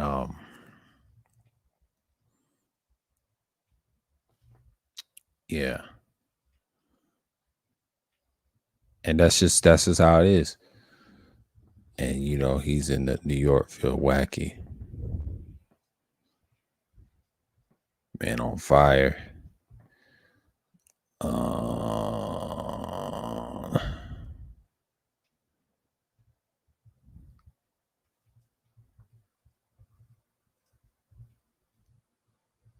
That's just it. And yeah, man, like, you know, I'm just out here, man. Do what I gotta do. But yeah, so some people like my stuff, man. But you know, you gotta do what you gotta do. You know, you just gotta be that person. And it matters. I know people are going to be people, and that's just how it's gonna be. But yeah, I know T-Paw had a debate. So, you know, people are just, you know, oh, I forgot he had a debate. So yeah, this is Wednesday night. You know, everybody was streaming Wednesday. I'm glad I ain't the only one, but most people don't really stream Wednesdays. But me and Teapot. But for me, I'm doing fairly good here, guys. But yeah, that's all I got, man. Like, if y'all want to come up with the links in the chat, it's been an hour for me. So you know, if y'all want to discuss about Thailand, we could talk about the history of the Fanani people or Fanines or whatever you want to call them, the Fanamines kingdom or whatever you want to call it, or the Fananese, yeah, Fananese or Funanese or Fananese people. We can talk about them all day because I will talk about Cambodia and add that feature in the history. So it's a collection of streams that I'm gonna do about it and just stick with it and be on fire with it. So I know people is still geeked up on the last stream I did. That was a good stream because that was talking about a real topic about Goldwater and that style of conservatism. I think it was called physical conservatism. You know, I didn't want to get in depth with that. I just still deal with the reactionaries and the simple stuff. Yeah, the 5-hour stream I did Sunday chill. When I did that stream with Hawaii, let me say history of Hawaii was on September 1st. Yes, got least views, but that's cool. But you know, it's usually do in these type of settings and things like that. Ribbon microphone. Talked about those microphones and things of that gear. I might do the Normans in the future. We'll talk about those. But these streams right here, like Thailand, the dark history, you know, I just want to put this out here, you know, just put it out there, and then there you go. And I just want to say, like, yeah, man.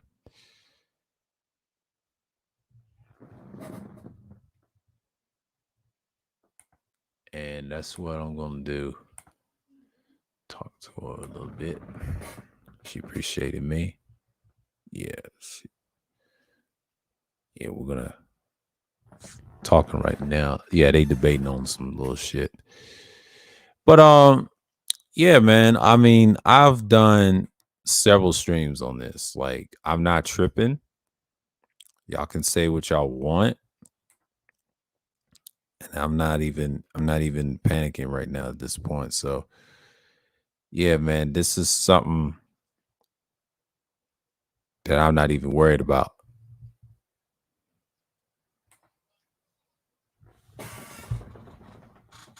So you can say a lot of people's busy doing things. So, you know, and that's the whole purpose. Like, you know, when we did Thailand, we just do our thing. So that's just how we're gonna get down with it. But yeah, that's like a little pictures I'll show y'all. But yeah, that's a little something. But as we can go through and go forward, that's just the type of streams I'm gonna do every Wednesday, probably like that. I'm gonna do that next month and the things like that nature, and that's just how we get down. So that's it. Oh, what's going on? Salute, man. Salute. Oh, give you 5 minutes. Okay. Cool. We're gonna discuss this. Yeah. We're gonna get this on the way, and let me change my avatar. Hold on. Let me change my avatar for this, and we're gonna go research more. What's going on? Enhanced utility. Salute, bro. Salute. We're gonna go in the original Thailand. I'm gonna get these links up. Yeah, that's the world population right here. And we talked about it during the stream. We're gonna stick on topic and things like that. So this is a stream that I'm gonna keep it concise and things like that. So we're gonna be with the minds, and we're not worrying about the bullshit in America. We're gonna stay right on topic with this one right here. This kingdom is very interesting. And then the Mons was conquered by Mongols and things like that. So I felt like I want to talk about this piece. And Cambodia is my next stream, Wednesday of next month. We'll see. But we focus on Thailand, the Mon of Thailand. And this goes, in fact, what's going on. So basically, I'm building that foundation. right? So when you talk about history and conquest and things like that, I talked about that during the stream. So I'm not worried. So when you talk about things like that in history, we just break down the science and we're just going to get into it and things like that. So basically, I put this on. I didn't put it on hold, but I was trying to figure out how I was going to do these streams and things like that. So for me, I'm doing it great job of doing that. So I build that foundation, whatever. So that's just the thing.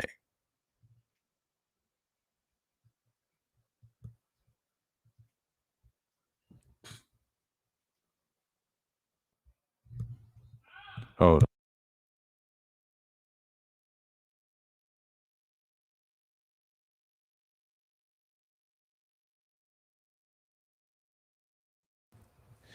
Sorry about that. I had to knock the reverb out. So yeah, I don't have to hear that nonsense. But yeah, I'm gonna start doing that from now on. I heard a lot of reverb. So yeah, I'm gonna start doing that. I'm gonna start doing that from now on. Because I'm not gonna when I do these streams, I'm gonna have to block out a lot of sound. Because a lot of people is just gonna be disrespectful and all that.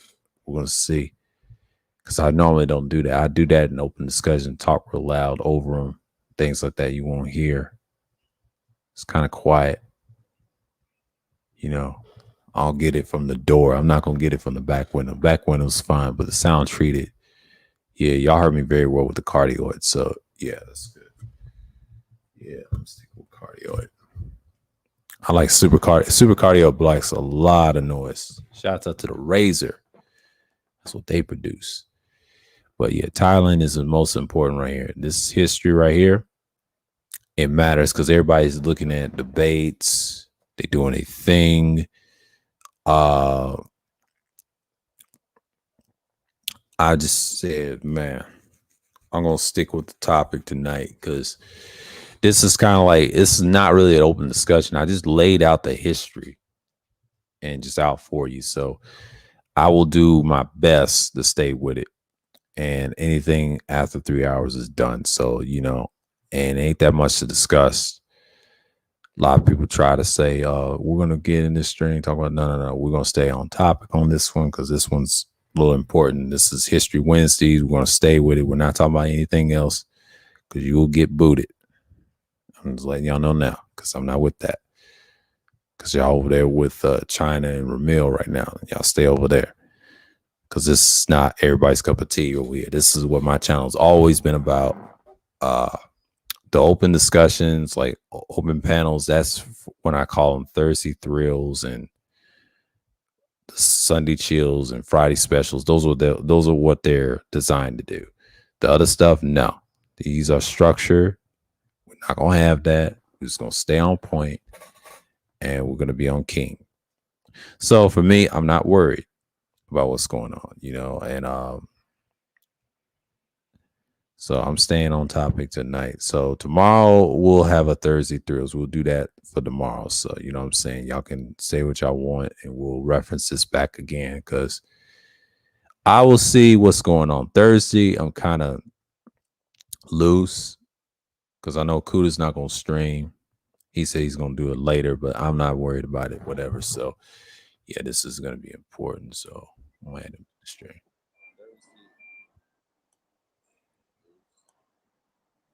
Yeah. Hey, what's going on, man? What's going on, man? How's it cracking? Oh, it's good, man. I just finished up a stream like this, but this is a topic I want to talk about, like Thailand, and I gave you the one for the kingdom in Cambodia where those people came from, and then they was conquested, and then you have the Mon of Thailand, and it shows you a lot of stuff. I mean, it confirms, even on the wiki, it confirms about what I mentioned, but this is what this guy showed you with the statues, the year, and the stuff that you probably done traveled and seen. But this is the modern Thailand right up here above you. And then there's some of them mixed in, the mulattoes, but the numbers saying the billions. I was like, whoa, the pure blacks. The population or race. I said the blacks is 0.54 million. I mean billion, right? 4.65 billion, 60%, right? And everybody else is like in a different percentage, like 67% other. So it's damn near almost even, almost like by 7 points. Yeah, because I was like, wow.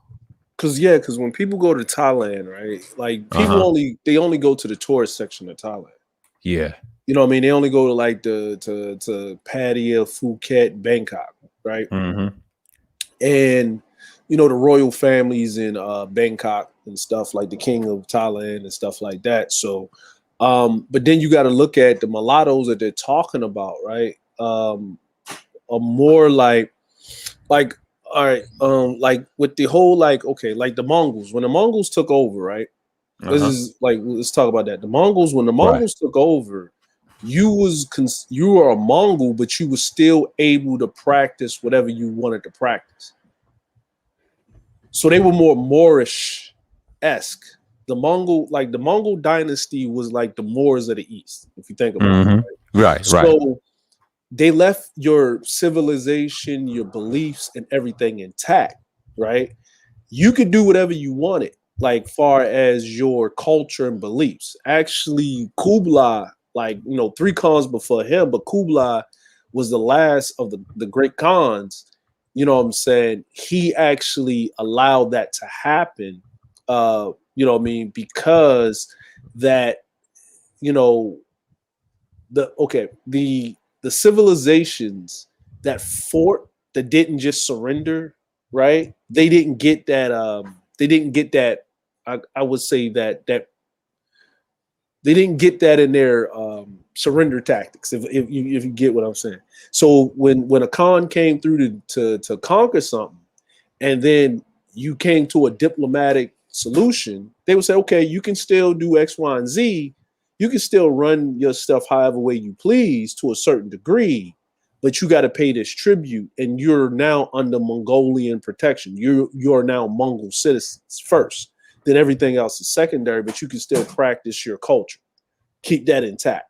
We're not going to attack any religious things or whatever, because the Mongols understood people are still going to side with their daily life. Now, over time, you're going to slowly see what's better, right? Those, it's kind of like looking at the Matrix, right? Like at the end of the Matrix. Right. Those that want to leave, they can leave. Those that want to stay, let them stay, right? That makes a whole bunch of sense. Now, the reason why a lot of the darker history was pushed down, now you got to talk about the British rule of Southeast Asia. Right. Now Absolutely. that's where you get the major population of mulattoes. Yeah. That's where that comes from. So when people are looking at, you have to look at like certain time frames, and what I mean is that you got to look at post World War One, like that time between World War One and the 70s. That's a long time frame, and then if you look around the world, you'll see the displacement of the was it? It's like it was like an intentional suppression of anything black worldwide, right? And then you would see the mulatto class grow in these countries. So in this case, in Thailand, right? So just like in India, like if people can see it as much as in India, because the exchange between India and Britain was so great. Right. But you don't really see it in Thailand. But then think about it. Why do all of these bankers retire to Southeast Asia? They don't retire in India. They retire to Southeast Asia, right? And it's pretty much Thailand, Malaysia, Cambodia, Vietnam. Like, why would they, why would they retire there in that crest, right? So, but Yeah, it's actually that. But those are but then you have your sub tribes and your tribes that stay away from people, right? That live up in the rainforest and the jungles and stuff like that. And then you got those that are the warlords that are on the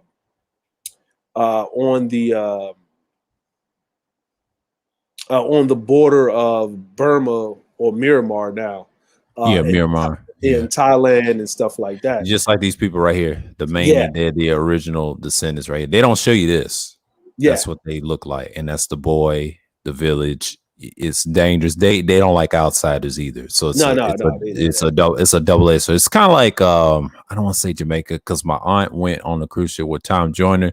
There's a certain part of Jamaica she couldn't go because they have it roped off. It's the rebels or something like that. I didn't know if that was true or not, but what she told me was. It's like it's a part of like they don't. Well, I'm gonna put it to you like this. It's a certain. Everywhere's got a certain place that you ain't supposed to be going, or you're not supposed to go to those places. But in Jamaica, that part of Jamaica is like where the real Jamaicans live at, right? Yeah. So it's not so much that you get. It's the rebels. It's that they don't want you to actually see how real Jamaicans actually live. Yeah. Right. Like if once you get off the reservation and you get out of the townships and you get to where like them Rastas walking around and stuff like that, you realize this is a third world country for real. Like where's the info? They ain't shit. Like how those resorts look compared to up there. Like you see people taking a shower outside with a hose and shit outside. Kids running around with no shoes on and you know what I mean, shanty. Like you think you was on Sally Struthers' Feed the Children, but you are in Jamaica, right? And people can't comprehend how do you have like here's the crazy part. Cuba has more infrastructure, way more infrastructure than Jamaica. Let that sink in for a second. You know what I mean? Like Cuba has way more infrastructure than Jamaica. Like way more. Like you don't hear Cubans complaining about Cuba after the whole everybody left and ran, the Refugee Act, right? But the Cubans are very patriotic, right? Like the Cubans that left, if you notice about the Cubans, right, that left, you don't really find any dark ones. No, you don't. It's a lot of lighter ones, right? It was the ones that was more siding with the U.S. and the mob. But get back in here with the Thailand. If you look at this guy on the screen, he looked like a dude that you would walk down the street past. Yeah. Like but that's what he looks like. But he's in that region where you can't go, similar to Jamaica. All places, like you said, it confirms what this website the guy was saying and my aunt was saying. Well, there's a reason for that. A lot of times they don't want to show you that they conquested those areas and they don't want you to go there because those group of people can be dangerous sometimes or not, and they don't speak your language. Because they never see, they probably know what you look like, but they look at you as it's kind of like the thing with the Dravidian you said in the stream, and it's the same thing, the same context.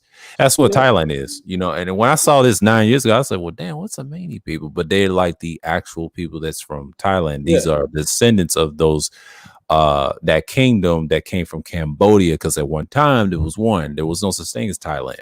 They migrated there. It was the upper kingdom and the lower kingdom. Cambodia. This is where Thailand came from. These people came from those people up here. They mentioned in Thailand. That's where their history for us, because they're very similar. I can't tell them apart. The Cambodian and the Thai, they're very similar. That's religion and things like that. And I'm like, wow. And then when I read this, and I'm glad I did a live show on this, I could have did this years ago. And that's the gods and the deity they were practicing, and they brought it over here. So, and just like that guy's nose, you can look at the guy's nose. He looks like one of these Cambodians. He's just darker skin. He's an example of the future. The past, they look different, because if they really start digging and putting clay behind it and that what they actually look like in the DNA thing, like they do in Assassin's Creed, you'd be shocked as hell. I was like, damn, they dark skin, but they have different builds. I said, yeah, but that's the whole world had melanin. You know what I'm saying? That's what it's telling me. There's just different stocks of dark skinned people. That's all it is. It's just like the mulattoes, they just exposes it. It's just when you put melanin behind it, you be like, Wow. Yeah. Everybody's I'm different. I'm like, here's the thing that shocked and surprised me about people. Yeah. Okay, it's hot as hell in Thailand. Right? Yeah, it is. It looks like it's it. humid as fuck. It's jungle. Why would you be surprised to see people with darker skin complexions walking around in a hot, humid climate? They I'm have not leaner surprised. build. Yeah. Like you know what I mean? And they're not going to be tall, they're going to be shorter because they have to, you have to get around. Like, you have to get around the jungle, just like how, you have the Watutsis down there, on the plains on the continent of Africa. They slender, but they're taller because they got to be able to see far. Like, is your genealogy is dictated by your environment that you're in, right? And these people, what I'm saying, like, but here's the crazy part about it, right? The crazy part about this is that when you go to Thailand and you actually talk to the people and whatever, and get outside of the other fuckery and the bullshit, and you actually take you actually go on a trip, right? Like to see the actual place and to learn about its culture.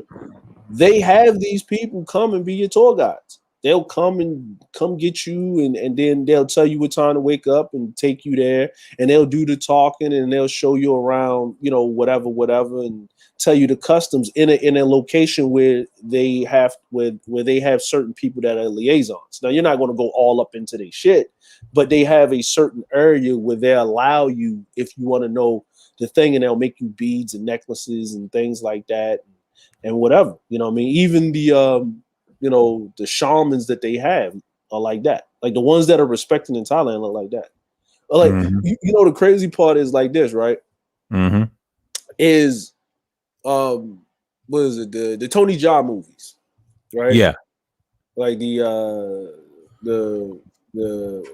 ones, the Tony Jaa movie, the Bak movies, right? Right. If you notice with the Bak movies, if you look at the Thai people, especially the one we had, like the old school Thailand where they had the slave camp and the I think it was the Protected 2 or something like that, right? When you look at those, look at the people in the movie. Look at how the color of the movie is. The movie is look at The Raid. Look at those movies. They are made, if you look at it, they make it darker. Yeah.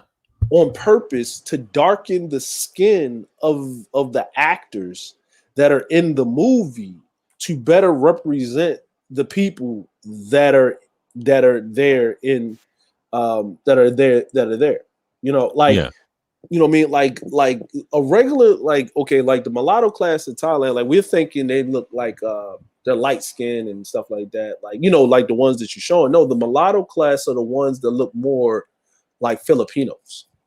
Yeah. Hold right? on. I'll scroll back down. Hold on. Yeah. Modern. Here we go. Right here. Yeah. Like, see everybody think this is the mulatto. No, those are not the mulatto. They consider those are light-skinned Chinese. Yeah. That's yeah. the invaders. Those are the Mings. Yeah. Those are the mixture of Mings and whatever the hell else. And the Dutch and they mentioned y'all. Now these are the mix. Yeah. Here. Those right there. Like, she looks more closer. Like, if you put her next to a Filipino, like a Filipino and a Malaysian and an Indonesian and that whole region, right? A Laos, all of that, right? They look closely similar and related, right? Then if you scroll down some more, there they go. Yeah, this is really what the populace looks like, and they get darker. They get darker from there, depending on like if you're in the upper part, lower part, and you're in the jungle. Like when you get out into because like they out in the fields, they working on rice paddies. They doing all this. Like these are people that are in the city, so they they're more modern. So you more modern, you more intermingling, and then they're mixed. They starting to mix up because you having all of these people coming in. You know what I'm saying, like tourists, right? Yeah, you know what I mean. So of course you're going to get that. Yeah, like these people are not going to get that. They're not going to get that. Like this guy right here with the robe on, that's like a monk, right? He's a Buddhist monk. Mm-hmm. Yeah, he's more. But that guy right there, he's going to be more. What is it? Fucking what's them guys with the Dalai Lama and stuff? What's the guy? Oh, him. Yeah. He's gonna be more from that region. Yeah. Right. Like because they come down because all like when Buddhism, everything's linked. So when they study like the Buddhism, right? This is where you get that Ming influence, but then you get the Hinduism where you don't really see them representing the Hindu like that. But that's actually like what she has on is the traditional dress for Hinduism. Yeah, Hindus are Africans and indigenous, like the Indian people. See, Indian Pakistan, they all one. It's called Indus Valley. If you go to that stream that I did on that, they were darker skinned people. Same happened to the people of Thailand, Southeast. You know, the Malays is the same thing, same problem because you can't tell who are the original Indus Valley because a lot of them got wiped out or by darker races, and because you had a lot of conquests of the darker people. Same with the Mongols, they all had that warlike pattern because you got to remember when people was in the East, they was fighting still, but the interbreeding came later. Then the white man, he was the last to do it. See, he was the last to do everything because he had to conquest the world because he knew darker people was mixing each other's cultures. Just like what she's doing with the Hindu thing. Yes, she's like you're modern what they have now. Yeah. See, in the past, they're a little, if they're a little darker, if you go in the past, that's what they look like. But like they got competition. And this right here, like, and if you look at her face, right? Yeah. If you look at her face, she's got more of a Taiwanese face structure. Like she's more Taiwanese than Thai. Yeah, Taiwanese and Thai. Right? Yeah. Yeah, I discussed that on the Hawaii stream that I just played earlier. Yeah, I talked about that. If you look at this guy, right? If you look at the kid right here, if you look at his face, now that would be your mulatto class in Thailand. Like this is what you would normally think of a Thai person to look. But the problem is people keep forgetting when the Spanish basically had the Philippines and the Dutch was in Thailand, they were swapping people back and forth. Yeah. You know what I'm saying? So that's why you see the lower class women that are pretty much, dirty foots, right? In that section. If you look to the left, they look more Filipino, right? Closer to being a Filipino than actually what your actual Thai is. If you look up, like your actual indigenous Thai or whatever you want to call it. Your mulattoes, indigenous. That's what it's kind of like the Americas right here. And then see that right there. Like they don't look. These are your Thai people right here. These are your Thai, right? Now the crazy part is like, well, how did they get them up there? Well, Singapore was the pirate port. That was the slave port. Singapore is it's a city state. It's a country, right? Just like the Vatican, but it's small as fuck compared to the rest of the peninsula of like Malaysia, and all the rest of it. So, but that was your port in and out. That's what the British had their foothold in, like right there. So, and then, the British had it, and then, but before the Dutch had it, and the Dutch had it, and before they got a foothold in it, that was your pirates then. I'm like, if you paid attention to the Pirates of the Caribbean, like, I pay attention to it. Mm-hmm. Yeah, but most people don't. They was actually dropping a whole bunch of historical shit. Like, while you was running around watching Jack Sparrow act the fool, but they was actually being real historically accurate with where they were going. Just like what you call it, Assassin's Creed. The thing I like about the Kenway saga, especially number 4, reasons is the backstory of the third game, is because it dropped a lot of historical stuff. I said something about the Taino people in that game when you go to observatory, right, with that skull. I mentioned that in a stream in Hawaii, and I mentioned that part when they sprinkled that shit in there. They dropped a little knowledge, and then Edward had to go in there and find out it was mind control. You had to control the people and government, but you had to kill those Taino descendants. They were dark skinned in the game. They sprinkled that in there. You see, Ubisoft slowed down because they know about these colonizing, like with the Spanish, because they had a trade together with the Dutch. The Dutch was the weaker version of them because they got them up out of there. See, the Spanish and French had the money in the slave trade. But the problem with that is France wanted to rule the world, and Spain didn't have enough military convention. I mentioned before, not enough weapons. And then British had all the big shit they stole from other parts of cultures. That's why they so like a Roman like empire. So their rival was France. Then later, British had on lock in the 18th century, lost it in 19th century because we wounded them down because of that revolution. And after that revolution, they ain't one the same again. I don't care if they are a Commonwealth. Their Commonwealth is probably third in the nation. They're not even that strong because the Commonwealth, what we got is America. I hate to say that because if you go by Philadelphia and other places in the U.S. and Virginia, we are the strongest Commonwealth because number one, we have all the weapons. We have the Navy SEALs. We got the private militaries, militias. We're so dangerous. And then that's why a lot of black soldiers, like you said, it's hard to get rid of the niggas because they're so strong. That's why everybody respects us. So why they got all these earth penetrating? Well, you got to remember what we did in World War II. We did some damage. Oh yeah, Let's just keep it real. Even the American Revolution, they ain't gonna talk about that because the white man controls what we say is John. That's what Hitler wanted. Hitler would have loved this country. Even fascists that his country was did not have the weapons that American had. I mean, yeah, they had nice stuff, but we had the bombs. I mean, we cheated. That's why you see what these Southeast countries, what they look now, but it backfired us in Vietnam. So I ain't gonna get into that. That's a whole nother piece that I'll cover in a stream.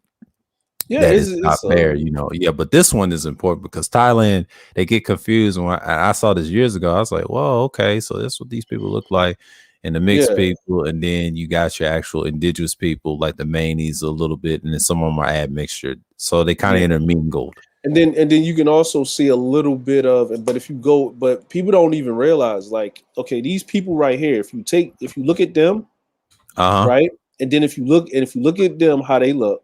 And then you go look at the people from Papua New Guinea, from Australia, right? The Aboriginal people, right? You'll start seeing all of these similarities and stuff like that because these people, they would travel, like they were seafaring people, like they just didn't stay on this island and that was on this area. They travel in canoes and stuff. That's how they came to America. A lot of those Olmecs, they're nothing but those people. They're Polynesian people. That's all they are. This darker skin. You're gonna find out they look different. They know about they got these rock pyramids. They don't believe no Egyptian pyramid. They just different people. Yeah, I'm like, and the thing is that you can build a pyramid, but it's all about, it's going to look a certain way depending on the natural resource that you got about you, right? Because the pyramids that they actually have in here, right? The pyramids they actually have in these jungle areas in Asia and stuff like that are similar to the ones in South America and Central America, right? The reason why the ones look like the way they look on the continent of Africa over there is because the sand, like the sand, is easier to mold sand and do all of that than it is to sit up there and be chipping away at goddamn granite and stone all damn day with the limited tools that you got and what age that you was in. I don't even think they was in the Bronze Age. They was in the Bronze Age. Like you would, to get the structures that you would get, So with that being said, and then you talk about the topography. Like if you look over there, the pyramids of Giza and all of that, look how flat the land is. Yeah. Like you got to get this shit up. You got to excavate it out of a quarry, and then you got to get it in the shit. So a lot of those pyramids were actually excavated in place in these jungle areas. They wasn't snatching them shits through a fucking jungle and putting them like, why would they do all that? Like that don't even make sense. Like, this is stupid. Like, and then you got to think about it. Like, what you gonna get to haul that motherfucker? At least over there, they can get a couple of fucking like 16 elephants to heave a fucking block. You know what I mean? It ain't like you even see the elephants that are in these jungles. They're smaller, like compared to the elephants on the plains of Africa. They're smaller. So what that being said is that these people, if we say it like this, people are going to intermingle with each other within proximity. It's just a fact. People are going to intermingle with each other within proximity. So there are still tribes today. I was watching a thing where it was the first time they saw a white man in person. I think the dude went down to, I think he was down in, he was in Southeast Asia. He was down there by Indonesia. And he went down there to do some camping, the white dude or whatever. And it was the first time they saw a white man in person. Like they seen pictures of him, but they ain't actually seen a white person in person. Mm-hmm. First time they actually seen it. Like, you know what I mean? These are people in Southeast Asia. I mean, they got motorboats and they got boats and stuff like that and whatever. And I think I was watching it and they were trying to figure out like how they build certain structures because it floods, right? So they were trying to figure out like how they build the structure, like how does this house come about? And they saw how the community comes together and builds a house. Like, it's not this guy, he got a house. No, it's like, okay, you got kids, you're part of this, you provide for the community, let's go build you a house. We're gonna go out here, and it was the old people out there, they was getting the mud up, like out of the water, and showing how that they're defying the environment, right? Like, because they live in those raised houses on stilts and stuff. Because it monsoons a lot, rainy season. So looking at that, now you look at Tiger Woods, right? Yeah, I just talked about Tiger Woods, right? Everybody's looking at Tiger Woods, but that's his. I think his father on the right. Yeah, it's his father. He said he's mixed with native. He's saying, I'm laughing at what he said, and then she's right. She was right about the Chinese. She says she's a quarter Thai and Chinese and white. Yeah. That makes sense right here. Yeah, because that would make a hell of a lot of sense, right? So, like I met this dude, right? Dude. His name is Kenji, right? His name is Kenji. Now you're gonna laugh at this, right? So Kenji, right? Kenji is Chinese with a Japanese name, but he was raised in Bali. Wow. Right? Now, when you see Kenji, right? He's a cool dude, speaks perfect English. I'm like, he sounds like he's from California. Me and him chop it up all the time, right? So Kenji, right? Funny guy. You don't know he's Chinese. Right? Mm-hmm. Because he looks like he's a mix between like Japanese. He looks like a you ever see those people where, because he's got a darker skin complexion, right? He's like he's got like a more like a Mediterranean skin complexion, right? Mm-hmm. So he would probably be like how the woman is up here, right? But matter of fact, he's got that. He's got Tiger Woods' mom's skin complexion, right? But he looks Japanese. I can imagine, yeah. Right? He looks Japanese, but because of his diet and where he was raised at all the way up until he was 16 in Bali, both his parents are Chinese in Bali. Then he came to Japan, and so now the rest of his adult, like his maturation or his evolution as a person, he's got that. He looks Japanese, but he's not. But he's Chinese, right? And then it's like, but he's got the skin complexion, so he looks like he may be from where. Like he actually fits better in being a Japanese person that was born and raised in Hawaii, because that's how they look. Yeah, right. That's how they look, right? So it's about your environment. Like Tiger Woods' pops, he looks more Asian than Tiger. You know what I mean? Than he looks like when Tiger Woods said my dad's black and shit, I'm looking at it like, you know what I mean? Like, nah. Like Naomi Osaka dad is black. Yeah. Like, you know what I mean? This, I'm like, yeah, he's probably black because I got black people in my family that look like this. He said white, Asian, Native American, but he said African Americans who have the white Native. Yeah, he's got some mixed in him, but I would say a little white in him. I don't know about the Asian, but could be. Yeah. He probably what happened is if he's got some white, the Native American probably is a mixture. Maybe on his father or his mother's side. It's on my mom's side. That's why my hair's a little straight. But I think I had a Native American great grandmother, but she wasn't all that white. She was a mix. She was like a mulatto type. She's one of those. She was high yellow. Yeah. So usually with Tiger Woods, right, what he's got is You know what I mean? I'm like, if we keep it a buck with the Native Americans, I'm like, they're not Native. So if we keep it a buck with the Native Americans, they're Asians. Yeah, that's all they are. Keep it a Yeah, buck. I say Asian. I call them Yeah. Asian Americans deep Yeah, down too. And yeah, the yeah, sad yeah, part, yeah. anybody can call himself a Native American. That's a term they trick us. And I tell black people, why would you call yourself Native American? Anybody can call themselves Native. Just like I'm a Native from Europe, I'm Native African.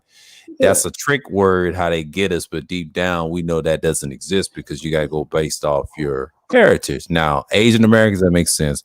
If we call ourselves Moorish Americans of Europe, whatever, what part, I would say like Bavarian, things like that. Like if you study Moorish, that matters. What you're saying with him makes sense because don't be surprised that he has a little drop of each, and then he's just gonna have to accept that, you know. But he's dead. Rest in peace to him. But but Tiger. That's why Tiger looks the way he looks. Tiger looks, and it makes sense. And then if you go back up, right? Like if you look at like because she's had like okay, so all right, now the mom, right? Okay. Now if you look at Tiger, right? He's got his dad's skin complexion, he's got his mom's eyes, his mom's nose, his mom's mouth, his dad's face. Like you know, the shape of the face, right? Like if you got his eyes, his eyebrows, the nose, everything, he looks like his mom, but his dad, he gets all the darker parts from his dad, right? But if the mom and the dad was walking around in Asia, they wouldn't think he was black. They just think he was another Asian dude from Southeast Asia some fucking way. He would literally have to tell you because he's not dark enough on the spectrum for him to even say that he has some black in him. You get what I'm saying? Yeah, I get what you're saying. Yeah, like so what this basically shows you, right? Just in this going across the board right here, looking right here, right? Is that basically if you take the genes, he basically he's more tied than his mom because of the adding of the dad. Like the dad actually cancels out with the Native American blood, which is probably where those Native Americans come from, right? Yeah. And then you see it, and then you can see with the phenotype of the body, right? Because that means the body he gets from his dad, right? So the body he gets from his dad, he gets the facial features from the mom. Then the skin tone, the melanin, right, obviously comes from the dad because you can see that dichotomy right there because it's going to cancel out hers. So basically now we're looking at what the modern mulatto Thai is. Right, it's a mixture between proving the point what this guy is saying. So Tiger Woods, right? If you say gene wise, is more Southeast Asian, right? Right. If you try to simplify it with a 10th black in there, right? Throw it in there, right? But if you say Southeast Asian, he's black, right? So let's say you throw the black in there, bam. But when he say, I don't see myself as black, I see myself as Asian because he was culturally raised in a Asian household. Yeah. So his culture is Asian. He can't. I'm like, look. I'll tell you this: his mom took him to Thailand, and that's true, and that's fact. And see, I grew up looking at this shit in the '90s. People don't understand. He called himself a dark Asian man. I didn't see him as a black man. I tell people he wasn't my favorite golfer. My favorite golfer was those white golfers that I grew up watching. I hate to say that because it was a white man's little sport. Yeah, he took over because he was Asian, even though he was dark. See, black people fell in love because not only he was Asian, he was dark skinned. So they fell for the trick, and he was Asian, too. That's when niggas went crazy. And I just shook my head. Even my dad went crazy, even though he was watching him in sports and been a fan for him for years. Yeah. He wasn't even watching golf like that. And see, I've watched golf prior. Yeah, I can't watch golf, man. I go you know what I'm saying? Like with the white boys that had skill, but when Tiger changed the game, because white folks run because he was Asian. That's what sold it. We're both guilty of this. Black man and white man fell in love with this shit, and that's what I'm tripping off of. Like both races, we took a L that day. Like we fell in love with the lie. So he's a dick. No, y'all fell in love because he's Asian. That's where the traveling shit came from. But that's what I'm saying. That's what it was. And then here's the other thing, right? I'm like, if black people wanted to sit up there and root for a black man in golf, they wasn't lining up to root for Vijay Singh. Yeah. You know what I'm saying? You see the hypocrisy? That was the blackest man. That was the blackest man at the time in golf. Like that nigga was black as shit. Like you know, oh no. He's we know Indian. about Bill Russell played golf, but not professionally. Professional, That was it. But Tiger kind of changed it because not only that, he was Asian. Yeah, That's the fucked thing about it. Like, come on, man. I'm like, but you know what I mean? He was, you know what I mean? But that's what I'm saying. Like now, if we scroll down a little bit, right? Like if we keep scrolling with these pictures, right? Because this is, I'm like, and you know, and this is things that people are looking through pictures, but being there, seeing it, going through, talking for yourself, it's a different experience. I actually talked to some of them when I used to work in the dealership and what they really look like, and they come from those places, and not some of the darker because they barely even travel, but the ones that do on the low, you like, oh man, you tell, and they know the English language too. I was like, damn, they done. Of course, man. Too. Actually, and I just shook my head. I was like, wow. No, we'll see. Here's the thing. I'm like, why wouldn't they know the English language where they got all that British influence in there? Like, like, why wouldn't they? Like, it's the, and that American influence too with the television, because I forget that they do watch some form of television if they go to those cities like Bangkok and other places. They don't even have to go to the cities. They just get our old shit from back in the day. Yeah, that too. Like it's a combination. It's more British. It's more European or British. You know what I'm saying? It's more British influence. Facts. I agree. You know what I mean? And you know what I'm saying? Like people don't even realize Americans don't travel like that. Like Americans do not travel like that. Like Americans, like if you did a thing, 70% of Americans travel within America. But they don't even travel outside of America, right? And then I'm talking across in the hemisphere. Now Europeans, when they travel.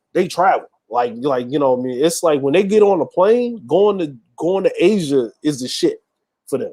For them, going to Asia is the shit. Like going to different countries is the shit. Like most Europeans on average speak about 2 different languages minimum. They have to because they're in so much close proximity of each other, right? But they love going to Asia. Like I know it's tourist season in Japan now. Like I'm like when pre-COVID, as soon as the weather break, right? As soon as it get like warmer, you see families. Like I mean you see a mother, a father with 2 kids, and they all got these rucksacks on their back. Yeah, they ain't even got regular. They don't got luggage. They carry the rucksack. Like the kids got dad's carrying the kids shit. He's got like like they about to climb the Himalayas and shit. You know what I'm saying? Rucksack. I see those hymns. They be showing pictures going overseas. I went to school with one, and they was white, and they travel Asia, and that's all they talk about. And they do travel a lot, and not only the African, because that's what they go. They always go to these dark, jungle-like countries and the desert in Mesopotamia. They do this all the time. But see, like you said, the rest of Americans, no, they don't travel. Now, only place they'll travel outside the country will be in the Caribbean, which is kind of odd. And that's what I was saying about Zab. I'm like, Zab, you just travel where you come from in Haiti. That ain't nowhere. Anybody can go there. And you're not even. Well, the thing is, even when you go to travel, you're not traveling. You're vacationing. Like there's a difference between traveling and vacationing. Yeah, like traveling is going on an odyssey to learn some shit, right? Or to conduct some business. Vacationing is just going to have some goddamn fun, right? Like we gotta make that. I'm like, I don't mind, like you know what I'm saying. I don't like the fact that you saved up your money, being a responsible adult, jumped on. First it was hard for black people to just get on a goddamn plane. Like, listen, I said this: if you want niggas to travel with masks, make a super highway cross the Atlantic Ocean. You know what I'm saying? Niggas will drive to Jerusalem. Right? Like, think about this. Think about this, right? Think about this, right? All right. You probably got family, right? Probably got family, right? Back where you come from, like Tennessee, right? Yeah. And you got to go visit them. 4 hours. 4 hours, right? But it's probably about 45 minutes on a plane. Yeah. And it's cheaper and it's more efficient to fly on a plane than it is to drive 4 hours one way to Tennessee to Georgia. Yeah. But they won't do it. They won't do it. You know why? Not even 8 hours. Yeah. Yeah, because the plane gonna fall out the sky. Like Lord Jesus, like Lord Jesus, like Lord Jesus. Lord Jesus. You know what I mean? Up there, they're up there pouring prayer all over the place. You know what I'm saying? But but I get it. I understand that's the phobia of black folk. Like, but black folk don't like to get on. Black folk ain't talking about cruises until like the 2000s. Yeah. Black folk don't when like my cruise aunt ships. started cruising in the 2000s when Tom Joyner had his little thing. Yeah. She always go to those cruises, and I shake my head. I'm like, all right. Yeah, I'm like because you know what I mean, because niggas definitely won't get no cruise ships after that Titanic movie. Nah, niggas definitely won't. Look, niggas was thinking about it, but listen, but that's what look, man. But see, that's the propaganda thing, right? Mm-hmm. Like if you think about it. It's like it's that strange feeling of like black people are already uncomfortable where they're at, but they don't even really understand that you'll be more comfortable outside of America if you allow it, right? Like if you allow, if you get over the fear, because everybody says the same thing. Like even if in Thailand, right? I got a homeboy. He graduated from University of Berkeley. He came over here to be a track coach now, and he's got a business in Thailand, right? Mm-hmm. And he told me, he said, "Man, now I see why you get agitated when you talk to black people about kind of traveling, seeing things." I said, "Why?" I said, "What they ask you? How they treat black people over there?" And he said, "Man," I said, "But did you ask me that question?" "Yes, nigga, I asked you the same question." he said, "I didn't understand why you was a little agitated, but you were patient with me." He said, "But bruh, I get it. I get it now." I said, "Yeah, because it is what it is." But these people, you have to go see, right?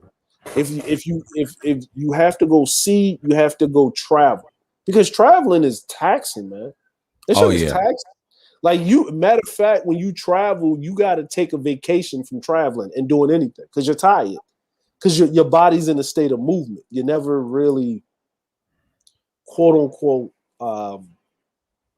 like resting. Like you get what I'm saying? Like you're moving. Like because when I see these people, like when pre-COVID or whatever, they were just like, I would be sitting there, man, at the train station. And I would see him, right? I would see him, right? I was like, and I'm sorry, sir. I would do this, right? I would do this. I'm gonna tell you what I do, right? I would see them not knowing where they're going, right? And I could tell the difference between Americans and Europeans. This is the difference. Yeah. Right? This is the difference. Whether I don't even have to hear like the voice or the accent, but I could tell. A European, right? A group of Europeans, whites, they would walk up to you, right? If they see a native person from that place, like in my case, a non-Japanese, they will walk up to you and ask you straight up questions. Like, "Hello, sir, do you have some time? Do you know where this is?" Yeah. Right? They will ask, they don't care. They're gonna ask for directions. Americans, depending on who you is, and depending on how comfortable they are, they ain't gonna ask you shit. Oh yeah. Yeah, and you would think, okay, oh, this must be white people. No, it's niggas too. White people will approach me faster, right? Because they just trying to look for someone that can speak English. Niggas will look at you like 3 or 4 times, and then you got to give them the international head nod, and then they gotta fucking look at you again, and then they gotta see how you move and how you walk. And then they'll send a woman. Like the dude won't even ask you. They'll send the girl to act, the female to ask you. That's how. Yeah. Niggas do that here. That's even worse. But you what you're saying, like you living in Japan, it confirms they do the same shit here. So it's sad that you're saying it's like that's what they do. Like Yeah, they it's, know, like I said, most those people they know who's who. Now, if yeah. you're a person like this happened to me before when I used to work on the job, when they start coming over here and a foreigner, like they ask me what direction he could be from Europe, right? They Yeah. know the difference between who's who and who's a nigga. They just don't even acknowledge the nigga and ignores them. I start laughing. I say, wow. Yeah. So he acknowledges me. You know, he probably came from France or England, whatever, you know, serving him. And I was like, wow. Even the Russian, that right there tells me they get it. But the ones that don't get it, it's just it's funny as shit. But you know, but like what you're saying is, yeah, you gotta be careful, man, because people on to you. Yeah, people on to you and that's what I mean is like you can tell like I think like when I went like to these places like of course I had my vacation fund, of course, you know what I'm saying, but we're talking about the traveling aspect of it, right? Where I took time out of the vacation, I'm like, man, I want to see some shit. You know what I'm saying? I'm here, like, you know, because everybody thinking Thailand is elephants, hoes, and Thai boxing. That's it. Elephants, hoes, and Thai boxing. You know what I'm saying? And the hoes are the first on the order, right? It's hoes, Thai boxing, and elephants. That's and what tigers, niggas say. And tigers, right? Everybody and get some clothes made for cheap, right? Get some clothes made for cheap. No, I mean, but when I mean get some clothes made for cheap, I mean quality silk clothes for cheap. Thai silk is wonderful. It's a wonderful thing, right? Yeah, I know it is. Yeah, it's wonderful, man. It's wonderful. But when I went there and when I got out of vacation mode and I went to traveling mode, man, we went up to this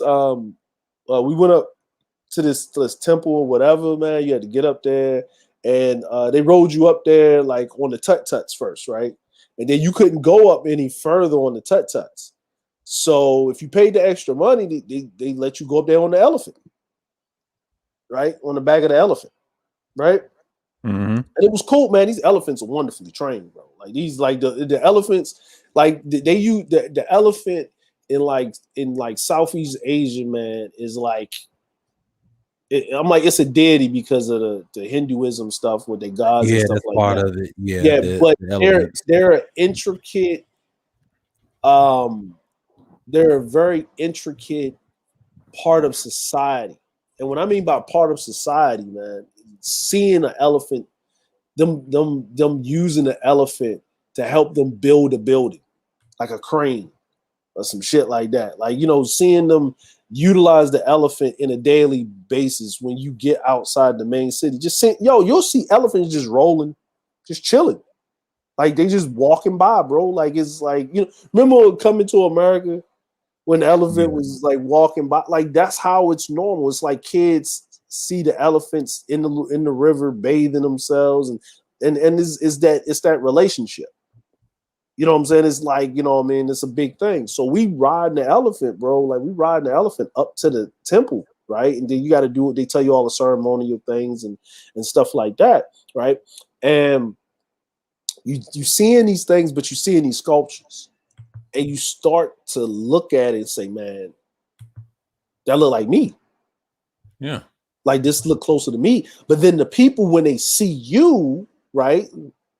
Black people, black man, right? When they see you, right, they want to come out and touch you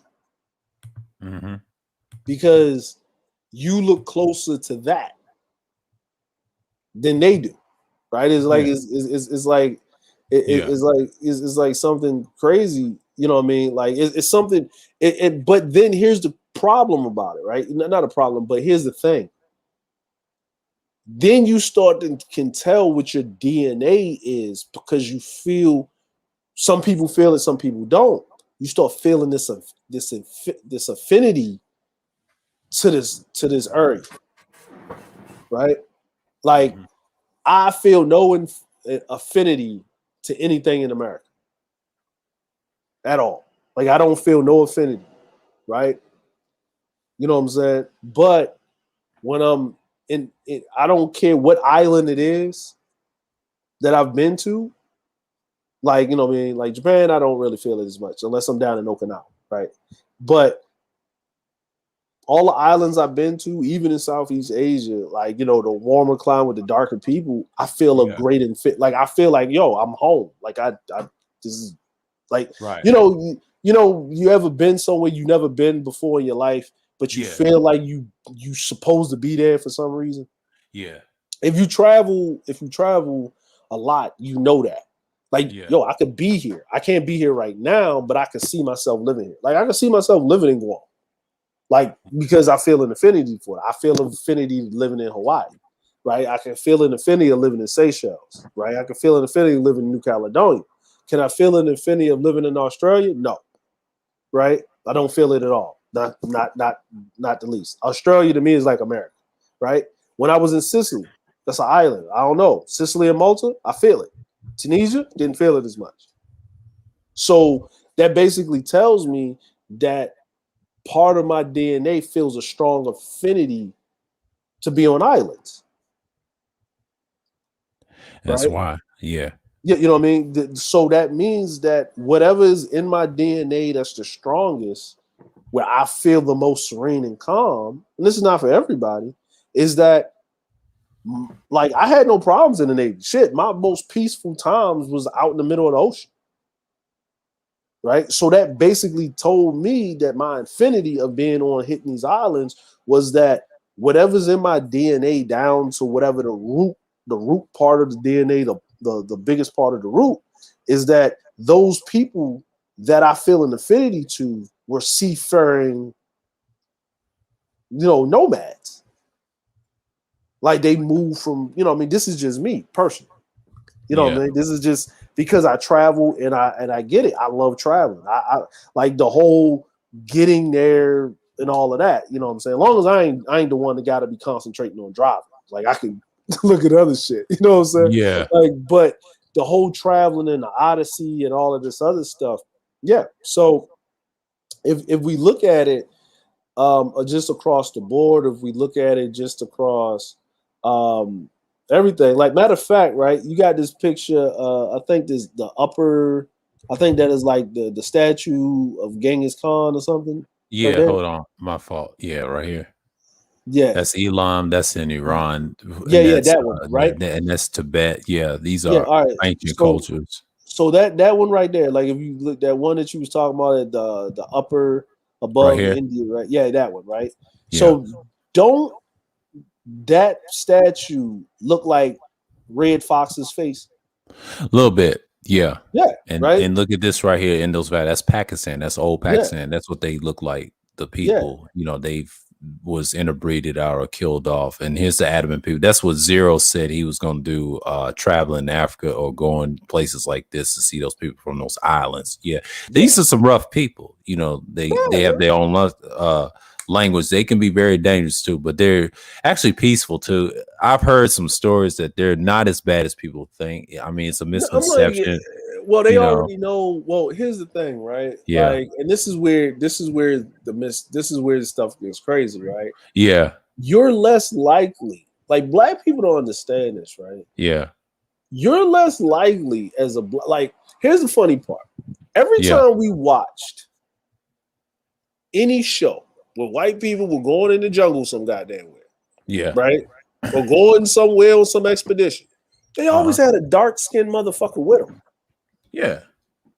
Right. The dark-skinned motherfucker was the emissary. Like the dark-skinned motherfucker, because the dark skin, if you look, okay, you are closer to natives or looking like the quote unquote natives than these white pale people that pop up.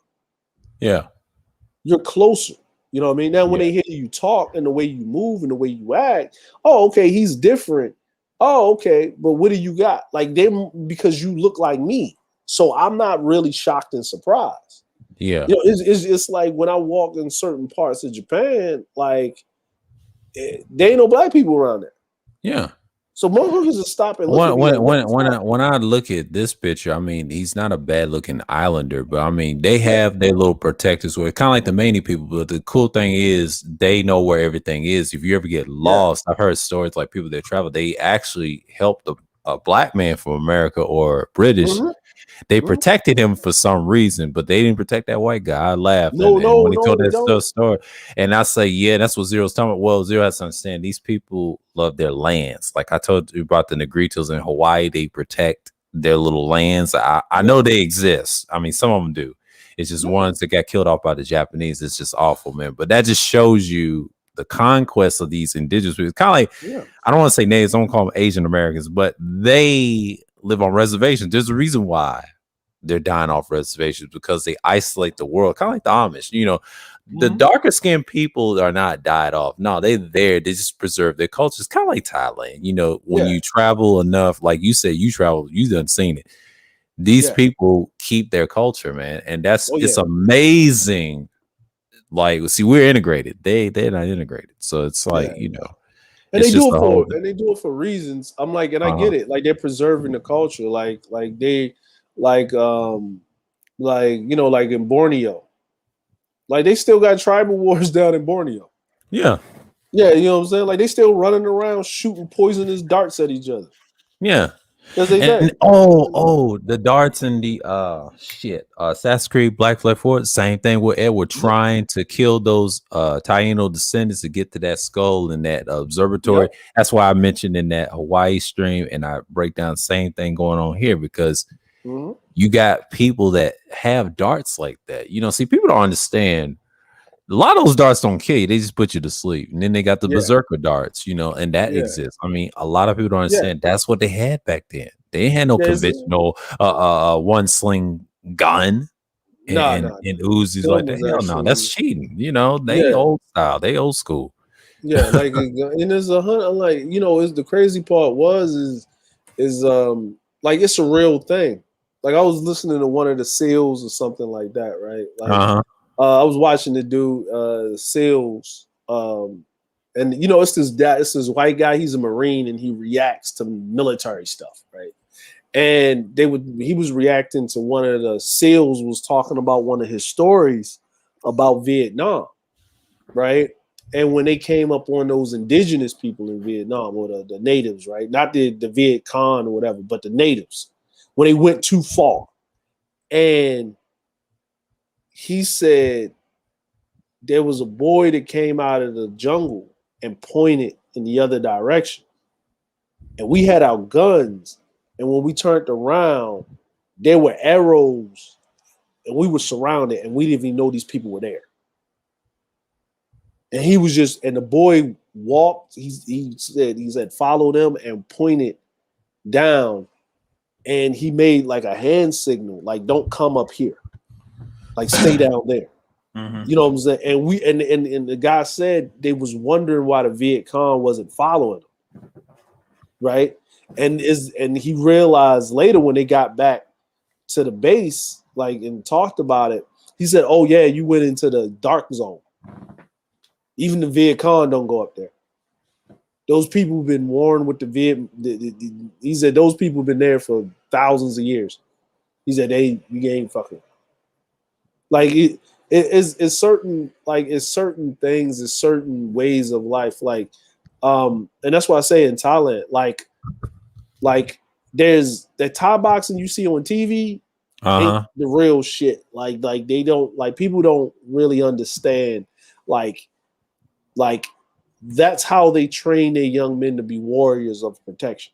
Like the competition aspect came about because that's how you would prove your rank in the military, in you know, for the king, right? The king's guard, right? Like you would go up in your military and stuff like that. But you know, because of the Dutch, the British, and whatever, right? Because you know the savate and the kickboxing and all of that is a form comes from Thailand, right? From Thai boxing, right? But with the but they made it more competition like because they did ban a lot of their martial arts because they, you know, I mean, because of that. But in the forest and all of that other stuff, and they still practice the actual real Thai fight. Like they practice a lot of the traditions and a lot of the old school ways of doing things and their cuisine and you know, they spices and all of this other stuff. Like walking around, like, to me, Bangkok is too modernized. Pattaya Beach is too vacation. For you to get a piece of modern civilization, and if you was gonna go to Thailand, I would say go to Phuket. Mm-hmm. Phuket is like your mesh in between, and then you're more closer to like the temples and touching the good shit. And when I mean like the temples or immersing yourself in the actual culture, like it's modern enough for people to come through, but it's still more like, it's still more authentic, where you can immerse yourself in it, see things, and you'll see it walking down the street. They have the statues up, they have all of these other things up, they have the people speak English, of course, that and stuff like that. Like, Bangkok is like New York, basically, right? Mm-hmm. They're it's like Atlanta, basically, right? Mm-hmm. And Phuket, Pattaya Beach is like Miami, South Beach.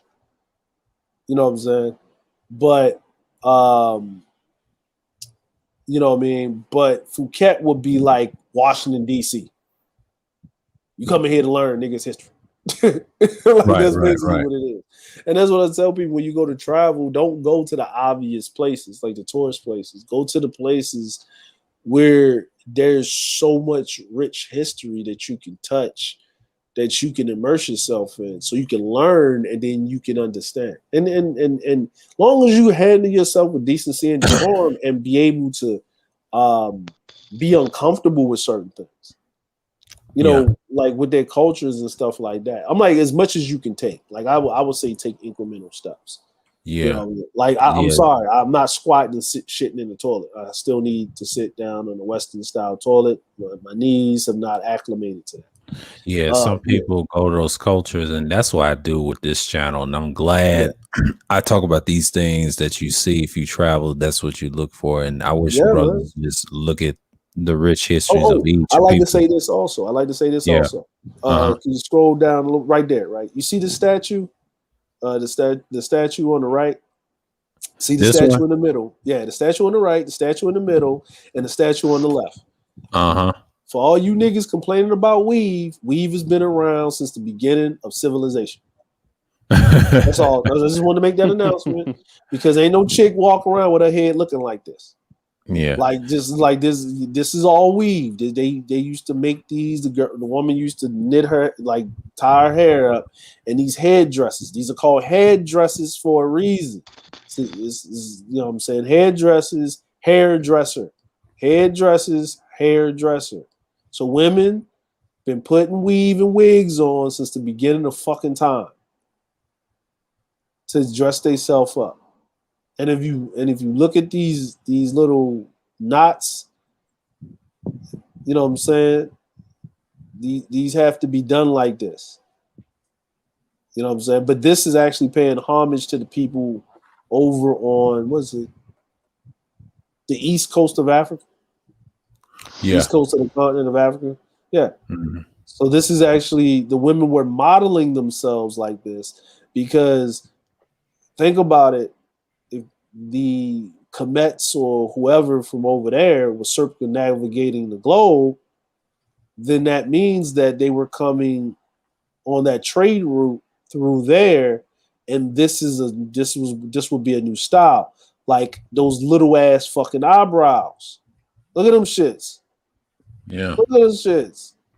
The little pencil ass eyebrows and shit. And here's the place you're talking about, Sukhothai, in the central plains of Thailand, from which originated the modern Thai culture, which is a blend of Mongol and Naman. I read this earlier in the stream, but right in here, that's what these statues are of Buddhism right here, and that's what the women look like. You know, they were darker skin, and of course, natively Mon blood. They can't tell the difference with the crossbreeding. See, the crossbreeding is what kills a lot of people's information, and what the guy presented us, that's what you see with the cultures, and and it's tough, you know, and that's what you got down here as an example. That's why how he placed it on the website. Like you said, that's the average people, and that little girl right here, what you see on certain parts of commercial discovery channels and like that. But when you go online and actually see this, you see the richness of it, you know. So and then you start getting into, and here's the crazy part, right? Yeah. So you start getting into, like, you see how she's got like that crown, right? If you kind of zoom in on her crown, Hold right? on.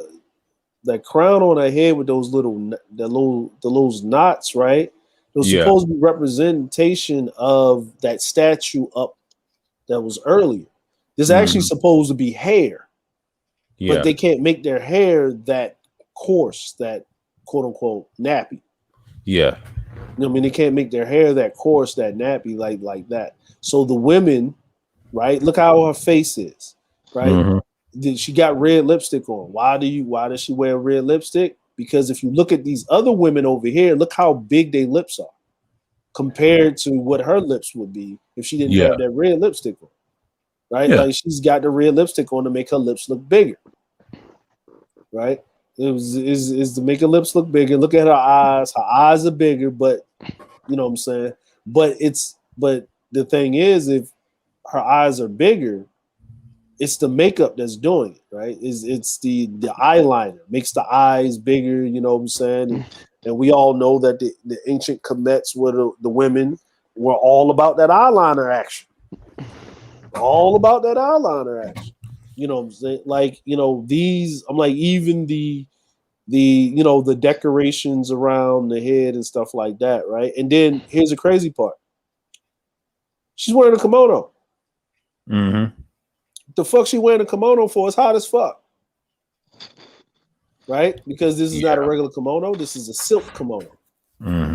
This is a Thai silk kimono. And plus she's fair skinned too. She'll burn up. She'll burn it up. But she's, you know what I mean? And silk, keep your ass cool and shaded when it's hot. And it's also good for armor protection. Great for armor protection. You know what I mean? Great for armor protection. So, you know, even these robes are made out of silk. Like what he has on, he's a true monk. Yeah, he's a Buddhist monk. And a lot of monks, they not only the orange and the red, I forget the symbolism behind the orange and the red. It's a ritual that they wear. And there's a reason why they cut their hair so bald or low. It's because, you know, you're a true monk, you know. Kind of like I don't want to say that about Mace. Mace is a different type of monk. I mean, that's what BGS and them practice. I don't know if they have their hairs cut low. If they are, that's interesting. No, they're just, you know, that's a different conversation. Shouts out to New for that. This is no such thing as a big time. Well, you better argue with BGS about that because on the panel he gonna cover. Listen, I'm gonna be honest with you. A real monk don't have kids. No, they don't. Yeah, so then that's a fact. Like, now Mace ain't got no kids. Now, see, there you go. So he's a real monk, right? He's a real monk. Yeah, he's a real monk. Like, you know what I mean? Like, you don't claim, like, not saying that you can't. I'm like, you don't claim your children or your grandchildren, right? Because a monk basically leaves all worldly things behind, and they're just in their own little cubby hole. Say fuck it. You know what I'm saying? Like, you know what I mean? From what we were told, but historical, that's a lie.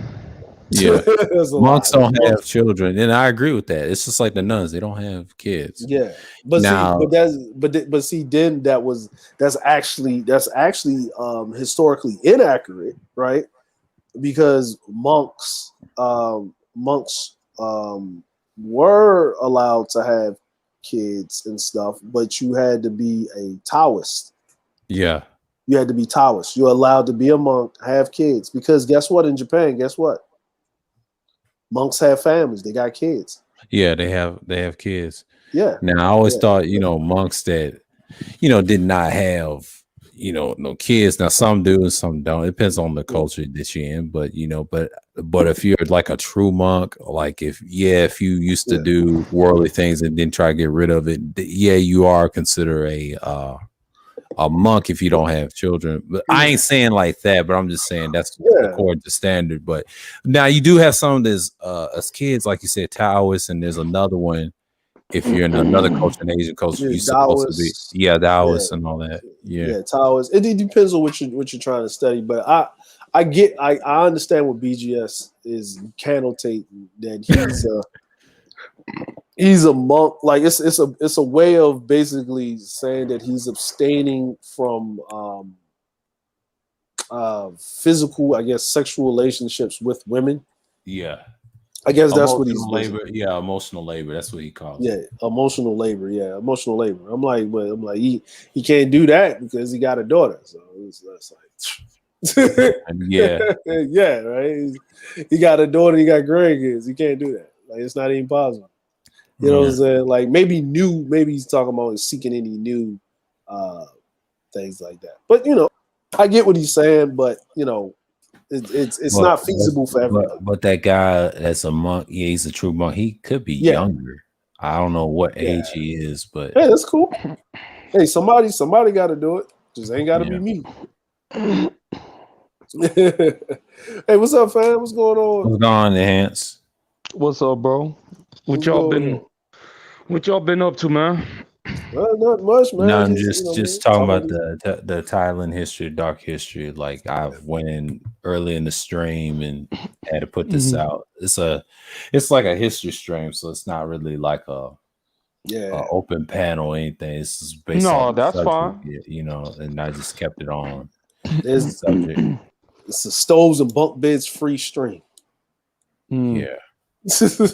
No one's buying no stoves and no bunk beds. No, this is we're showing you pictures of the actual, the people and the what's called the modern, what you see on television versus this up here. But the main people right here, they don't show you this right here. They don't show you the heart of it.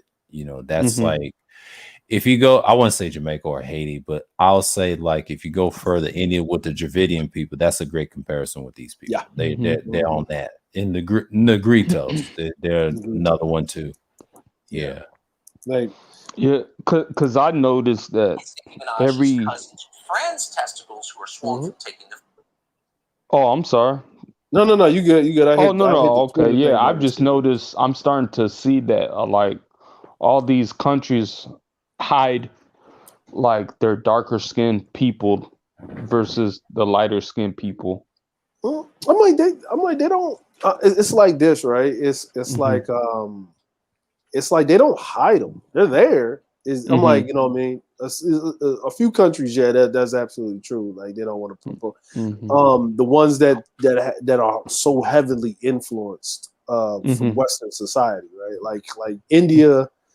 Afghan, Pakistan. Well, let's see. India, Afghan, Pakistan. Can't really say. You can talk about Tunisia. You can talk about certain parts of the continent of Africa and stuff like that. But and you can talk about South America, definitely. Like South America and the Caribbean, definitely, right? But they're heavily influenced by like Western powers or Western society. But when you talk about like Thailand and all of these other places like that, it's more along the lines of those people stay. They're a part of the majority of the population, and in Thailand. Your representation, of course, they're the whiter ones, right? Whatever. But when you go to Thailand, there's no I'm black Thai, I'm white Thai, I'm this, I'm Thai. And then it goes to I'm broke, they rich. It has nothing to do with your skin tone. Oh, yeah. It's just like, to be fair, Thailand is one of the few countries not to be colonized by anybody. Well, they did get colonized by the British for a while. Okay. Yeah, they did. That's new to me. It was early. The Dutch got them first, and then the British got them, and then this. You know what I mean? The British got them, but this is like you talking about like the Thailand caught it the same time that India and China caught it from the British. The same time. Then I must be talking about Japan, another nation. Yeah, then Japan caught them during World War II. It's like Japan, little man. Japan was the last one. Listen, this is how ruthless Japan was, right? They would rather have white people come in their country than deal with Japanese up until this day. Japan still look every fucking year they have this argument about these goddamn comfort women and these islands every fucking year. Yeah, every year, man. Every year, man. It's always something about these comfort women in these islands, man. Listen, like, I'm over here. It's you know what? Look, Japanese, the Koreans, the Chinese, the Thai, the Indonesians, the Malaysians, all of this shit, right? Mm-hmm. They all argue with each other back and forth like niggas and white people about reparations. Mm-hmm. And the crazy part about it is Japan done paid these motherfuckers. Mm-hmm. Well, I remember. Not saying either was war, but you know. I remember the South Korean government. They're still at it today, even though they paid them. They paid the South Korean government like the entire money that they were owed like in 1965, and they're still at it. They still at it. But here's the crazy part, right? Mm-hmm. They actually paid. Okay, here's the thing, right? Mm-hmm. Japan occupied South Korea, right? Mm-hmm. They during World War II, right?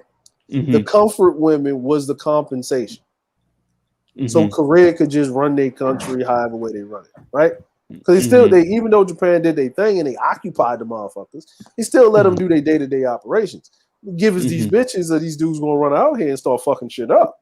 That's basically what it was. I mean to go on this tangent about this part, but so they can't, like you said, 1965, right?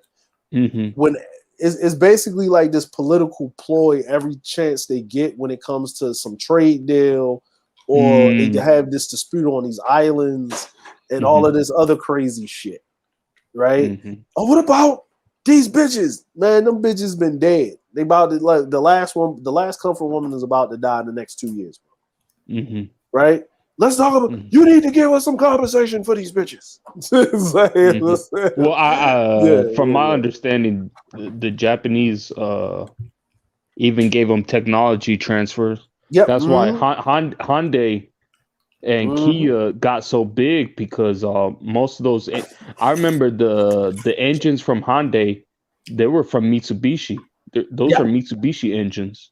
Yeah, of course. Yeah, of course. Like, because they couldn't even if like Hyundai did make their cars or whatever, they wouldn't pass the regulations because the regulations are difference between, because it means nothing. I'm like Kia. Like, Kia wouldn't even be in the States if it wasn't for the comfort women thing again. Like, and that happened, like, and I didn't find out about this comfort women thing until I actually was over here and I was actually paying attention. Like, what is the fuck is the shit with this comfort woman shit? Like, what the fuck? And then it's this old ancient thing that started actually before the Mongol dynasty. It was doing it's a thing in Asia. Like, it's a warfare thing. It's an old school warfare thing where the occupying army, so their soldiers don't lose their fucking minds, so you can keep your shit, right? After you do a thing, you give them some bitches. You give them some bitches because you didn't get paid like you used to back in the day, right? Female labor, like women were considered a spoil of war. You know what I mean? It was like slavery was a thing, right? So basically, these dudes are rape, pillaging, and plundering. We giving them the basics. But men are men. So hey, you saw how he just cut that dude's head off. You want to make sure he just don't be randomly cutting people's heads off when he getting pissed off. Give him some pussies. Right. I'm sorry to say it, man. Men are men. Like, men are men. Like, and that's what that is. But see, and here's the other issue, right? Once you start paying for something, when do you stop paying for it? See, now this is where I'm not trying to, like, move the subject over here a little bit, but I'm gonna just peach on this, right? Yeah. And this is why niggas can't get reparations. Right? Not the fact that we're not united on it, that's one thing, but there is no, because you can only shame the white man into doing something once. See, Asians got, like, they do have an honor code. It's not morality, it's honor to them, right? They take honor to the highest level. Like all of us, let's just say we break down like white people, Asians, and black people, right? You know what I mean? Like, right? Black people, we have a thing with our pride, right? That's our strength and weakness. Pride, right? Asians is honor. That's their strength and weakness, right? Right? And honor comes in keeping your word, right? Keeping your word, right? Or trying to show that you turned over a new leaf and all of this other stuff. The white man, his thing is don't fuck with his money, right? He's only going to pay restitution once. Continuous restitution, we're gonna have a problem, and that's what it basically is. Because when you know what I mean, and that's because that's a tactic used for political manipulation. Now these are nations going at each other's necks. That if you look at their genealogy, they all related to each other. You know what I'm saying? But the thing is, it's like, you know what I mean? The thing is, it's like that whole thing with the comfort women. Like, because, yeah, Korea and China, but they didn't give no restitution to Thailand, Cambodia, Vietnam, Australia. Or Indonesia. They didn't get no restitution to the rest of the motherfuckers. And I'm gonna be honest with you, Japan wouldn't get no restitution to nobody if they still was able to have their own fucking military. Tell the motherfuckers go fuck you. What you gonna do about it? Come and make me. Like, you know what I mean? Like, you know what I'm saying? And the only reason why they made to do it because the US be like, hey man, if you don't give them this shit, man, we might not be able to send those ships out there when they send that missile over. You know what I'm saying? Because you ain't want to give us this base. Because think about it, you know what I mean? When Korea, like, put it like this: when you hear about that, it's usually I'm like, because they don't put this out in the news. Japan been bullshitting since George Bush was in office about this base down in Okinawa. That's supposed to be like Guantanamo Bay, Cuba. Supposed to be Japan. It's supposed to be the United States' piece of property that they're renting from the Japanese, where they can do whatever the fuck they want. Japan don't want that shit. They don't want that shit, right? Because they got to clear everything, and I don't blame them. They playing it smart. So they've been through how many prime ministers they done had? All of them had this one thing: don't let these damn Americans get this shit. So whenever a missile flies over from North Korea, right? Whenever South Korea start bitching about these comfort women, it's always because Japan don't want to. The Japan be bullshitting about down in Okinawa. Yeah, really I know. The US I remember when I was coming up. Because this is strategic when I graduated high school, North and South Korea like in check.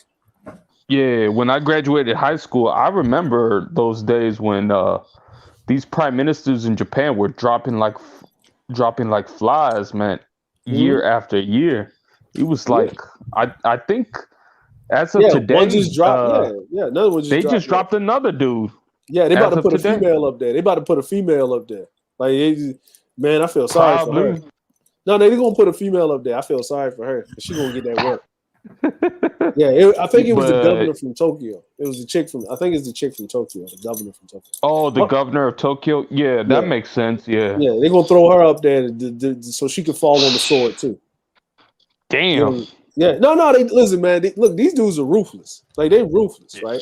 Because even if you the prime minister, right, you just swap out, right? So she's gonna be the prime minister, and then they're gonna blame. And this is why you don't let women lead. They don't know what the fuck they doing, right? No, for real. I'm telling you what they doing, man. Listen, this is what they do. All right, think about it. Remember the president of South Korea, right? They started getting the feminism rise, right? So they let her be the exactly. They let her be the president of South Korea. And all these South Korean women like, yeah, like they had the Mrs. Child face, yeah, right, like right.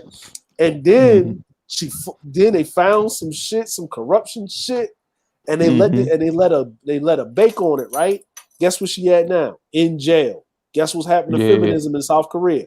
Gone. Yeah, a lot of younger dudes in South Korea, they complaining like crazy. I just saw an article from The Economist. It's up on the YouTube The Economist YouTube channel. They have it on their community tab, and they not having that shit at all. No, they ain't having it. They ain't having it at all. You know what I'm saying? Yeah, you can't. And the Japan thing with the governor, I think that's just them saying, hey man, we did this, whatever. But yeah, she about to go too, like you said. Because like I said, these prime ministers, they're like, I don't know what's up with them, but they're like set up to fail there or something. I don't know. It's just what it is what they do is they practice they practice the strategy surrender to win. Right? It's one party that runs shit, really. Right? Are you talking about the LDP? LDP, yeah, the LDP, right? With the I'm familiar with them. Yeah, the last prime minister, what he did wrong was he thought he was Abe, right? Abe. He thought he was Abe, but he wasn't Abe because Abe wasn't Abe. It was the dude that's the vice prime minister that looked like a mafia dude that be talking out the side of his mouth and shit. That motherfucker, well, he is a mafia dude. But that motherfucker is the one that really runs shit, right? So are you talking about Kazumi? His name is Kazumi. Yeah, he looks like a mobster boss. Yeah, he is. I like that dude. Yeah, look, hey, sir, if you ever look at the dude, man, boy. Yeah, that dude looked like a piece of work, bro. Look, he looked like he came straight off of Yakuza 3 or something, man. Yeah, like, he is. Yeah. Oh, you talking about dude? Yeah. Yeah, he looked like he be talking out the side of his mouth, and he be like one time he had to catch himself, right? Because they had an interview and they asked him, one of the reporters asked him a question, and he was like, Kozo, like he did that, and he was like, oh shit, because you ain't supposed to talk like that, because that's like mafia Japanese. You're supposed to be always professional, and he did that whole Kozo, like, and he stopped himself, and he gave this motherfucker the death stare. Like, well, that's how they are. I mean, if you ever met one, that's what people say. If you meet one of them in person, they're usually calm. It's just if you approach them the wrong way, they'll grab you and then do some foul to you. But back in the day, they wasn't as ruthless, but in ancient time they were. But see, they done figured out over time they had to be civil. Like the reason he called himself, he didn't want to harm civilians. That's one thing they don't tolerate. Not touch civilian, they old style. That's why they don't respect the Italian mafia. They laugh at them, they look down on them. That's why I always respect the Yakuza and the Trans. They said leave the people alone, just let them be who they are. That's money, because they call in their language as money. I forget what they say in Japanese. That's money when they call civilian. They say it's money. Go ahead. Yeah, and that's what I mean is like they, so when he's up there. Like when Sugi did was he tried to force Abe out because he thought that the prime minister was a vestige of power, right? Because whenever Abe wanted to push some type of agenda, then it wouldn't go through because he was Abe's opposition the whole time, right? Whatever he did, he was opposing this shit, right? Kind of like, you know what I mean, right? And what happened was he thought that's where the power was, but that wasn't. So when Abe would do a snap election, right? Because prime ministers can do that. When they don't get the results they want, they do a snap election. Basically, get your ass the fuck up out of here, right? So while you ain't trying to work with me, go tell your constituents and run a campaign so you can stay in office. And we'll just have a motherfucker run against your ass. You know what I mean? He ain't even got to win. He just, every time you ain't going to do what I want you to do, we just going to run. But that's not how it worked. It was the party backing Abe to run the snap election. Abbey didn't want to run them fucking snap elections. You know what I'm saying? But the party told him to do it. So when Sugi got in office, he realized what it really was. And he didn't have his cabinet straight. Motherfuckers was getting caught with corruption shit left, right, and center. Like they was listen, every time I looked on the news, it was so many motherfuckers standing there bowing, apologizing, man. Like when I mean forehead touching the floor, posture. Like there's like different types of bowing in Japan, right? When you fuck up. Yeah. There's we call it when a nigga hit 90, that means he fucked up. Like when a motherfucker on their knees and bowing, with they palms on the ground and they forehead touching their palms. Oh, that means they asking for not to die. Yeah, that's a different type of bowing. Yeah, they begging. Yeah, that's a different. They begging. You know what I mean? So it's a different. So when you bow, they pleading for mercy at that point. That's how they do in those Yakuza games. They tell you, and I forget what that's called too. They once you get in that state, you know you've done fucked up. You don't want to get executed. Up. Yeah, you gonna get executed. They don't even want a pinky. Now you better take one for the team, right? So or they gonna sell your organs and shit. They don't even have to do that. They just chop your head off and your body be scorched, and they'll throw your head in the chasm. They do some shit like that. Yeah, they torture, do all the other stuff, but they also cut your head off. I was like, wow. If you do that's something, actually the cutting your head off shit is the honorable shit. Like not cutting your head off and taking your organs out and selling them bitches. That's the most dishonorable shit they can do to you. But that cutting the head off, if you die or whatever, and if you try to fight them, like that they'll throw your head in the chasm. They don't even care. Yeah, they just I'm they old school. See, a lot of their rituals and torture, they come from, like I said, from the East, what you'll say from the stuff from India and where our culture comes from. They learned that because back in the Mesopotamia days, and when you had Assyrians and Chaldeans torturing the certain group of people and knock their bodies into bits and then have their heads removed and throw them in the chasm. They learned that from darker cultures, and they use that to put people in check, even their own and sometimes civilian. They do kill civilians a little bit, but they don't. The reason they don't do it as much is because they got to be very, very careful how they hurt their population. It's about money, you know. Yeah, it's about money, and the police are like. I'm gonna be honest with you, like there's four tiers of mafia. Yeah, the government. That's one family. That's one family. That's the head family.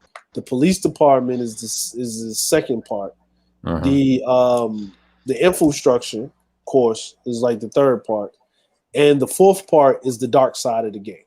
Yeah, and the dark side of the game is your gambling, anything quote unquote illegal, smuggling, human trafficking, blah blah blah blah blah blah blah. Whether it's legal or illegal. Whether it's legal or illegal, you know what I'm saying? It's still business. It's still a business. It's still a business. And that's even fraud and shit. Calling motherfuckers up, telling them to deposit this money and all of that shit.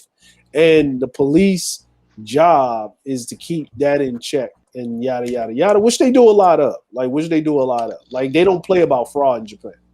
Once you do some fraudulent shit, like you're considered a thief. Yeah. You're a thief. They look like that's like, you can't make money the proper way. That still is thievery. See, they the most. I hate to say that's the most honorable Asian country. I still respect, despite the gangs and the clan culture, but I wouldn't even call them gangs. I call them a clan. That's their little thing. Yeah. The reason I respect them so much than the Chinese, at least they're honest. I mean, they're not. They're far from perfect. They far from perfect. But that's a decent Asian culture, because the Chinese, they're despicable to me. Oh, man. Listen, man. Look, man. I have my favorites. I don't like the rag. I don't like the rag on, people's cultures like that or whatever. But being there, they locusts. Yeah. They don't give a fuck. Look, there's two types of people on the planet that'll fuck up everything. And when I'm talking about the environment, right? White folk and goddamn Chinese. Facts. You know what I'm saying? No, for real, man. They don't give a flying F. You're saying the Chinese triads, No, not the Chinese. The Triads are decent. I'm talking about these bitch ass mainland motherfuckers controlled by the top on the white side and whatever. Yeah. Oh, you're talking about the population group. Yeah. Like not even not any population. Like there's a difference. Like I can tell the difference between a traditional Mongol or Mongolian Chinese. Like I'm talking about, I'm not even talking about. I'm talking about the Cantonese variant. See, there's a difference. Like there's the like Mandarin, right? The Manchurian or the Mongolian variant. They're more about keeping the environment. Like they about with that, right? Then you have the that's why they call it, what I mean. But then you got that Cantonese variant, right? That Cantonese mixture, the ones that's in power right now, them motherfuckers, the motherfuckers that's on Alibaba and send you some rocks, or if you order some shit, or they always on some hustle, steal your shit, or they got like 20 women in a shipping container working in the sweatshop in Little China in the States, beating them over the head, talking about stop the Asian hate, and got them handcuffed to the goddamn fucking table. So you're saying the Han Chinese are not the worst. You're saying the Cantonese? No, the Cantonese, the Han, the Hong Konger. The Hong Konger, the Hong Kongers. You're saying them dudes are ruthless. Those because that mainly makes up your mainland China now. Like the because I've been to Hong Kong, right? If you go to Hong Kong, most of the Chinese look like this Thai chick. Like they have a tinge to them, right? Because a lot of them immigrate. Like if you go, here's the crazy part. If you go to Hong Kong, right, like actual Hong Kong, like Wan Chai, it's more Filipinos, it's more Southeast Asians, and it's more South Americans. Yeah. In Hong Kong than it is actually Chinese. Like facts. Hong Kong is the most, I would say, integrated part of China, and you'll see a few blacks and Caribbeans that do travel, that play sports, whether they talked about it. And even when I used to work, and I asked them, why is it so diverse? And when I played that game called Sleeping Dogs, and I know why. Because they do have a British system, and there's a thing about the feudal thing. You know, when the Britons came in, they didn't really conquer it. They used the Cantonese to conquest them, and that's what happened. Cantonese, they put the Cantonese up, like, because even when you was in, like, even when the British had it, like Bruce Lee even talked about it, right? You had to speak a certain way on television, right? They didn't allow you as a Chinese at the time to speak, because most Chinese that speak English that's been in Hong Kong for a long time, they'll code switch like niggas. Like, I'm gonna tell you, it's a code switching shit. Like, they'll speak that, I don't know, not like that. That's that old school British fucking down south. Yes, sir. Yes, master, sir. Like, that's they way of saying that. But when you get around them and they speak English, they'll slip up, and then you'll hear the full British accent come out. Yeah, you'll hear a full British accent come out. And then there's a difference. Like, in public, if a British person was around, you had to speak Cantonese, right? But among each other, they would speak Mongolian. They would speak, they would speak Manchurian. They would speak traditional Chinese. Like, when you hear like the she shouts some song and all of that, no, that's Cantonese. That's not really like traditional. The only time they got their actually, you could hear their traditional language is when you would hear basically them speaking, or they would do their like the dragon little festivals and stuff, or where they would do the theater, and they'll be up there and they'll have like the little singing and stuff like that, because it's a traditional thing, and it's more like you said, Mandarin or Mongolian or whatever, right? Because I'm like, even in the Ming Dynasty, they ran shit. Like in the Ming Dynasty, they ran shit. So it's the Cantonese actually that run China. Like you gotta go. And here's the thing, right? People don't even know. Like right now, there's a big population of Chinese that are getting fucking killed, right? Because they're Muslim. Yeah. Oh, you talking about the Uyghurs? Yeah, there's Muslim. Like there's Muslim. You know what I mean? Like the Cantonese. I've been hearing about that. Yeah. Yeah, like the Cantonese. You know what I mean? Like, you know what I'm saying? Like the Cantonese are basically like they're locusts. They're like they just going around just whatever, but they really come from what they call the Yellow Desert. Like they're called in the Romance of the Three Kingdoms. If you know what I'm saying, they're called the Yellow Turbans actually. No, I played the video game on PlayStation. I know you have the Wei Kingdom, the Su Kingdom, and the Shu. The Shu, yeah. Yeah. Hey man, I love that. I love those games, man. They were badass. Yeah, the Yellow Turban. Yeah, I remember that group. That's what the Cantonese are. They're the Yellow Turbans. The Cantonese are the actual Yellow Turbans. Oh, okay. Yeah, and then if you did not know that. Yeah, and then if you go down like in Korea, right? North Korea is actually Gongoro. It's what now? It's actually Gongoro. North Korea is actually the capital of Korea. Korea was all one. So North Korea is actually Gongoro, right? Because it's the breadbasket of quote unquote China. It's always been that way because it's got the most fertile land where it sits at. You can grow shit year round.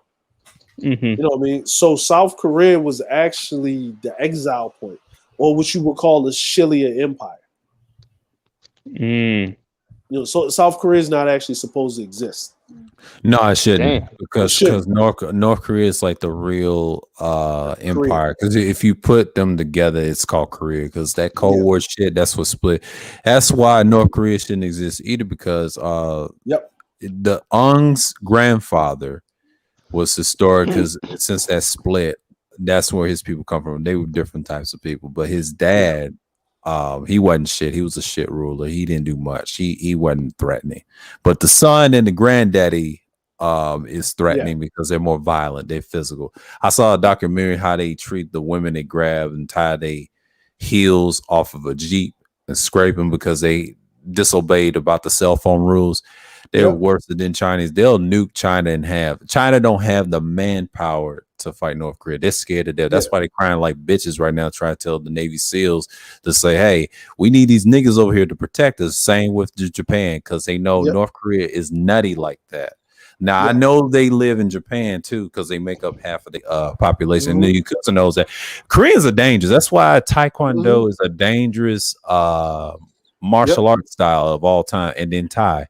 And the reason why I say more Thai, like it goes further back where I talk about these pictures right here, is dangerous because those are deadly styles. They deal with legs. 95% of their movements is leg movement. I didn't understand. They barely use their hands. Now, if you watch Tekken like Ha Wong and Baku Dosan and what you call it, Bruce, Irby, when they had those styles, two different styles, that proves right there how deadly they are, because it deals with a lot of your mental and your legs, because it's like boxing, because your hands is like your last resort. That's when you want to grab and slam people. But those styles in particular deals with a lot of legs.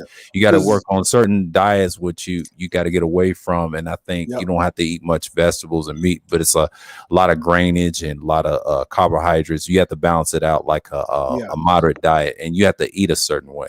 And that's why what's his name, John Claude Van Damme, had to train in one of those movies based off that, how his legs split and all that stuff. That's the sinews and the hot spring. The flexibility is a must. And then the hot spring, they put him underwater to balance your legs out, and it heals your bones. And that's what they deal with. You know, those are deadly styles, and you got to learn to control yourself when you flip. You know, because martial arts is it's a skill and an art. You have to be disciplined. It's like anything else. And that's why the Koreans are so dangerous. The reason why they're so dangerous like that, because historically, where they come from when they migrate those lands, like all populations, they are so deadly. Like the Mongols, they will split you open with ease. And that's why I knew how bad that boy was, and I disagree with you. No, that boy has a fucking carrier from Iran. He's got missiles from parts of America and Italy somewhere that build nukes in Germany. Yeah, he be trading, because why you think he gets embargo a lot? Why you think Dennis Rodman trying to get that lift off of him? Because see, he ain't threatening America no more. As long as you don't threaten the USA, you good. You can threaten Britain. They don't care about no Britain. They don't care about no France. See, America's a big power. They allow you to do shit. As long as you don't fuck with our shit, you don't fuck with Little Rome and Israel, we're gonna get you. You know what I'm saying? They use niggas on you. See, they ain't worried about the white man, they worry about the niggas. Yes, a ball. We're gonna bomb Korea like it's Cold War again, but it's gonna be a 360. See, the Koreans, they want niggas, the nigga power. It's who controls the niggas gets the power. That's how you rule the planet. And they figured out why you think cultures want us so bad in the military. Well, we're reliable, we build shit, and we build weapons, better weapons. They don't have that. So and all they got is nukes, but China don't have that, because I get tired of hearing 2.0 talks about this. China's not even relevant anymore. They caught up in them old kung fu movies. Yeah, they're not even relevant. The most relevant Asian people, I hate to say it, is the Korean and Japanese, and I'll tell you why. They deal with a lot of trading. I don't like the human trafficking aspect, but what they're not telling you is they do business like that, you know, in the military, and it's ruthless like that. But I respect what DeAndre's saying. You know, Japan's not a bad place. You just got to be careful where you step. Don't piss people off. I'll visit, and if I see him, he'd be my tour guide. That'd be nice, because that's one place I would love to visit, because Japan has a lot of rich history. Thailand does too. You know, do all the Asian countries. Don't just do half. If you niggas say you want to travel, do the whole fucking. Oh, hey, I do all of East Asia. I like it. Yeah. Just do these and actually talk to the fucking people here first, and then they'll tell you just be careful. And then you talk. Now, if you want to talk to these people, the Manny people, they got their old culture too now. Yeah, they culture stick together. You know. Yeah, it's a whole different. Like I say like this, right? Like people don't even understand, or they don't comprehend that human nature is human nature, right? Like people, you know what I mean? Everybody want to be a victim until you find out the actual reason. Like, listen, a victim is just a bully that lost. Yeah. Like, you know what I'm saying? You know what I'm saying? Like a victim is a bully that lost. And people are like, what you talking about? I'm like, listen, if you're not a child, you're not 100% a victim. Right. You know, it's a child. A child is a child, right? So what I mean by that is they had to learn this shit from somebody. Right. And if you was first in the brutality shit, they had to learn from us. I'm like, if you know what I'm saying? So you gotta accept everything. You gotta understand it. If you was on top at first and now you on bottom, they didn't just come up with these fucking tools. Like, it's just like, like, if you don't beat your kids unless your ass was whipped at one time, like you wouldn't know. You wouldn't even know how to do it. You didn't. You know what I'm saying? You wouldn't even know how to do it.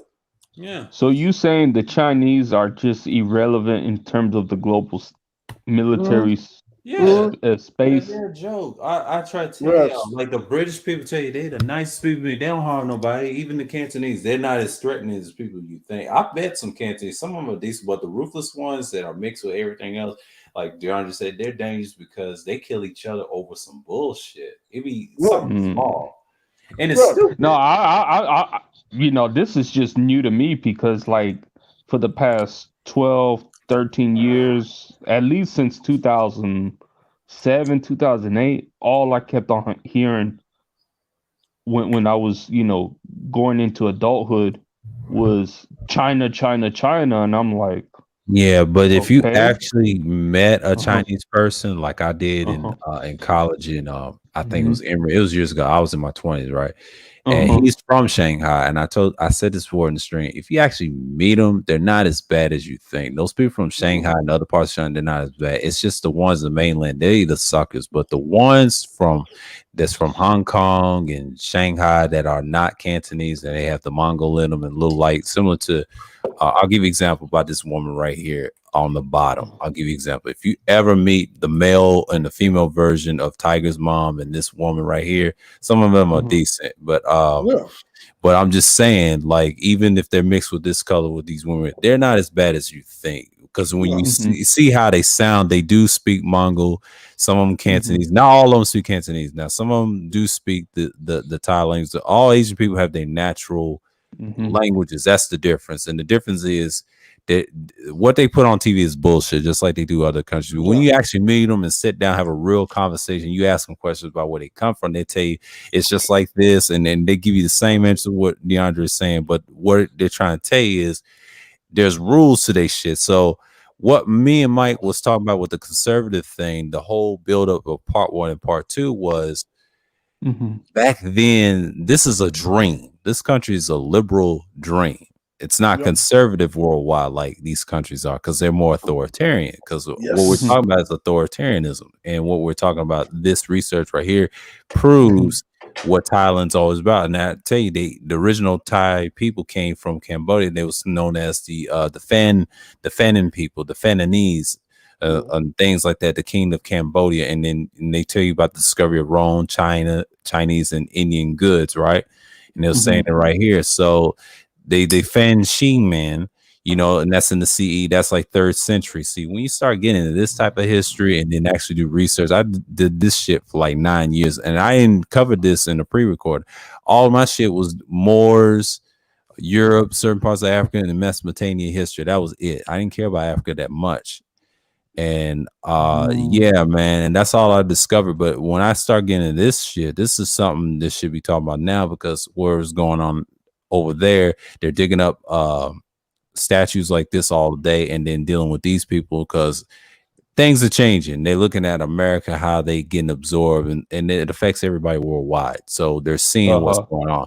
That affects them too, you know, because that's money behind that, you know. But with the racial shit and the genealogy and things like that, so you know, because I'm like, you know, it was kind of weird to me that they kept on talking about China, even though like almost half their country or more than half their country lives off $2 a day, or I think the income, the average income there's like $8,000, like a year, like at 8,000 a year, and I'm like, people I don't know think about China that, is a first world. Like people think, okay, China, when you're talking about the per capita cost of living per citizen, averaged out, right?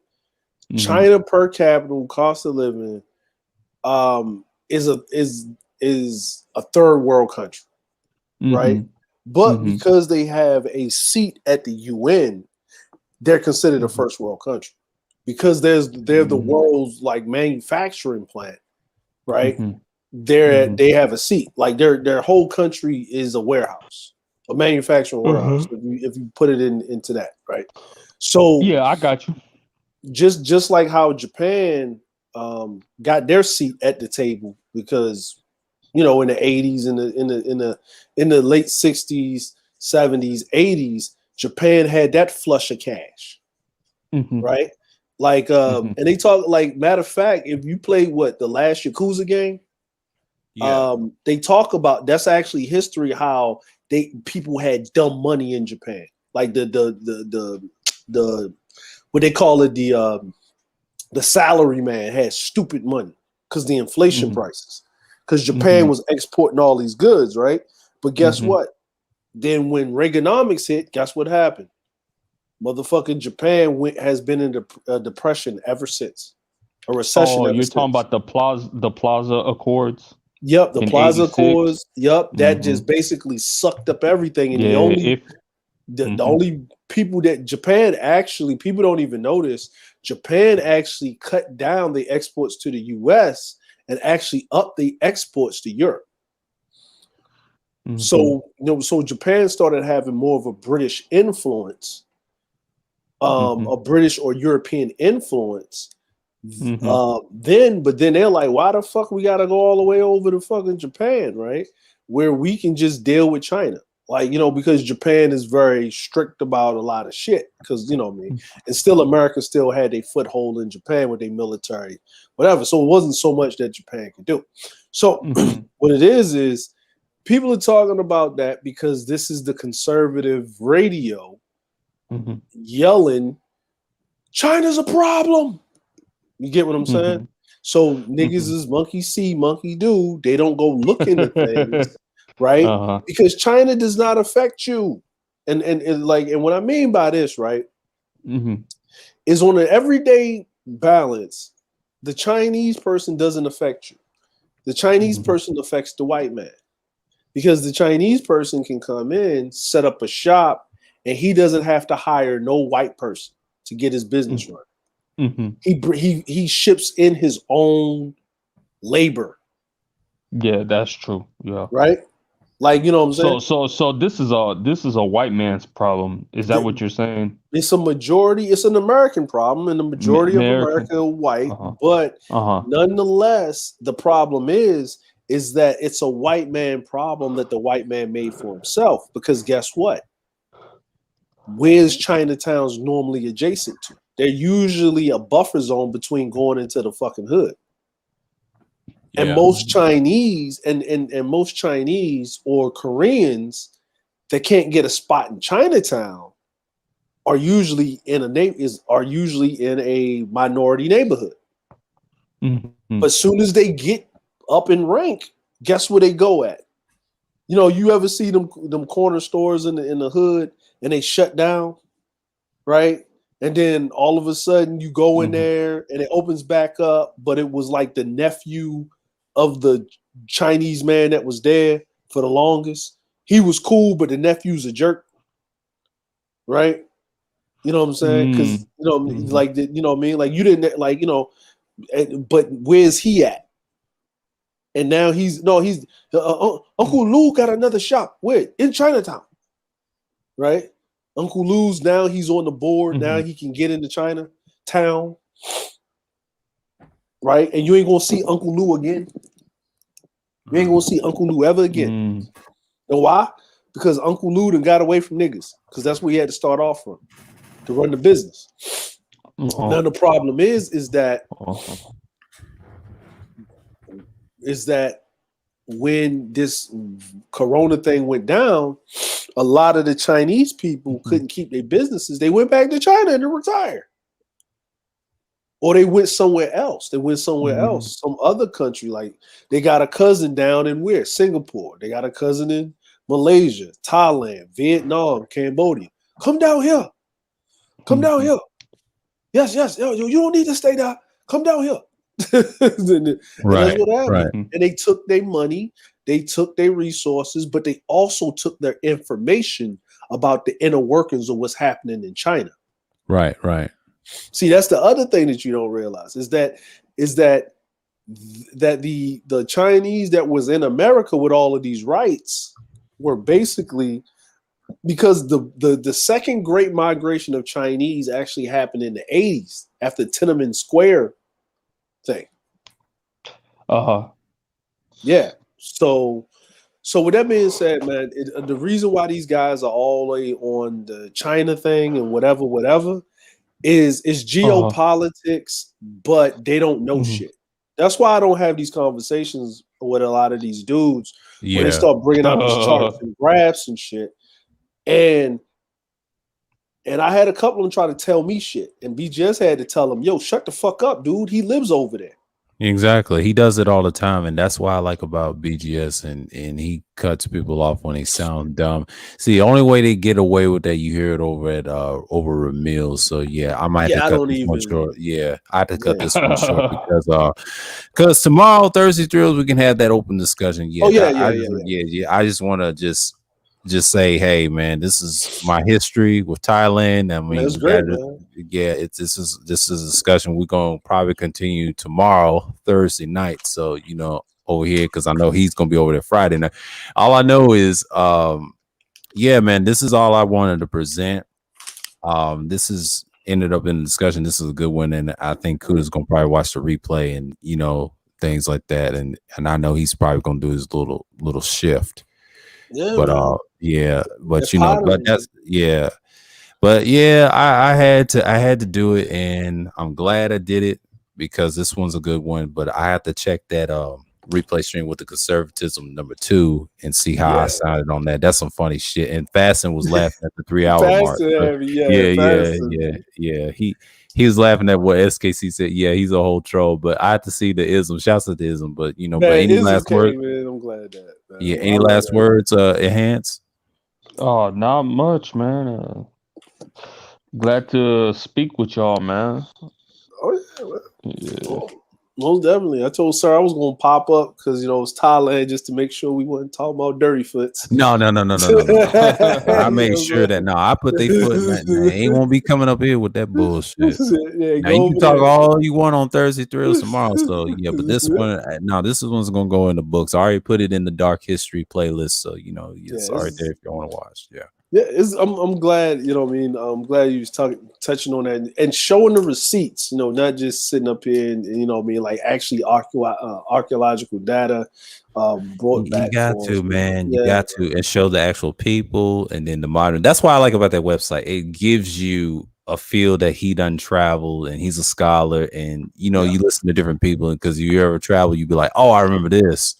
But then you got to remember the history again. It's okay to learn the language, and that's why you got to be willing to learn. And people can teach you.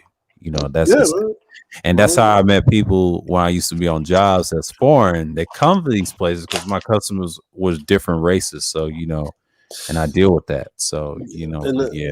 I think for this, man, I think you know, well, my final words is, man, keep you know, dropping these gems, man, educating people, man, and getting it. And this is the perfect time to drop off, you know, kill it at about like 3.5, 4 hours. Yeah, before because 3 hours is divulging like my 3 hours is my limit. Well, actually 4 hours is my limit, but 3 hours is my limit. So I had to kill it early because let me catch up on the stream and things like that. And yeah, I gotta see what X is talking about, but you know what I mean. Yeah, see what he's talking about. But yeah, man, I'm gonna get off here myself, man. I did some I'll catch you later. Myself. You know what I mean? So man, appreciate it. Let me up, bro. Not a problem, man. You're always we'll, welcome. But we'll talk tomorrow. We'll talk. Yeah, yeah, we'll get up. You know what I'm saying? All right, man. All right, peace.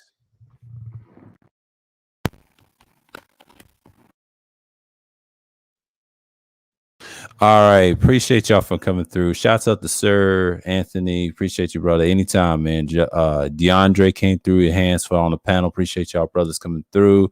Arta New Style. Appreciate you for coming through, man. Glad you came. And Antisocialite, appreciate you coming through. And Mike, I did not forget the New Guineas, Mike V, and Mike Matro, Mike himself, the fourth. All right, what's going on in Tampa?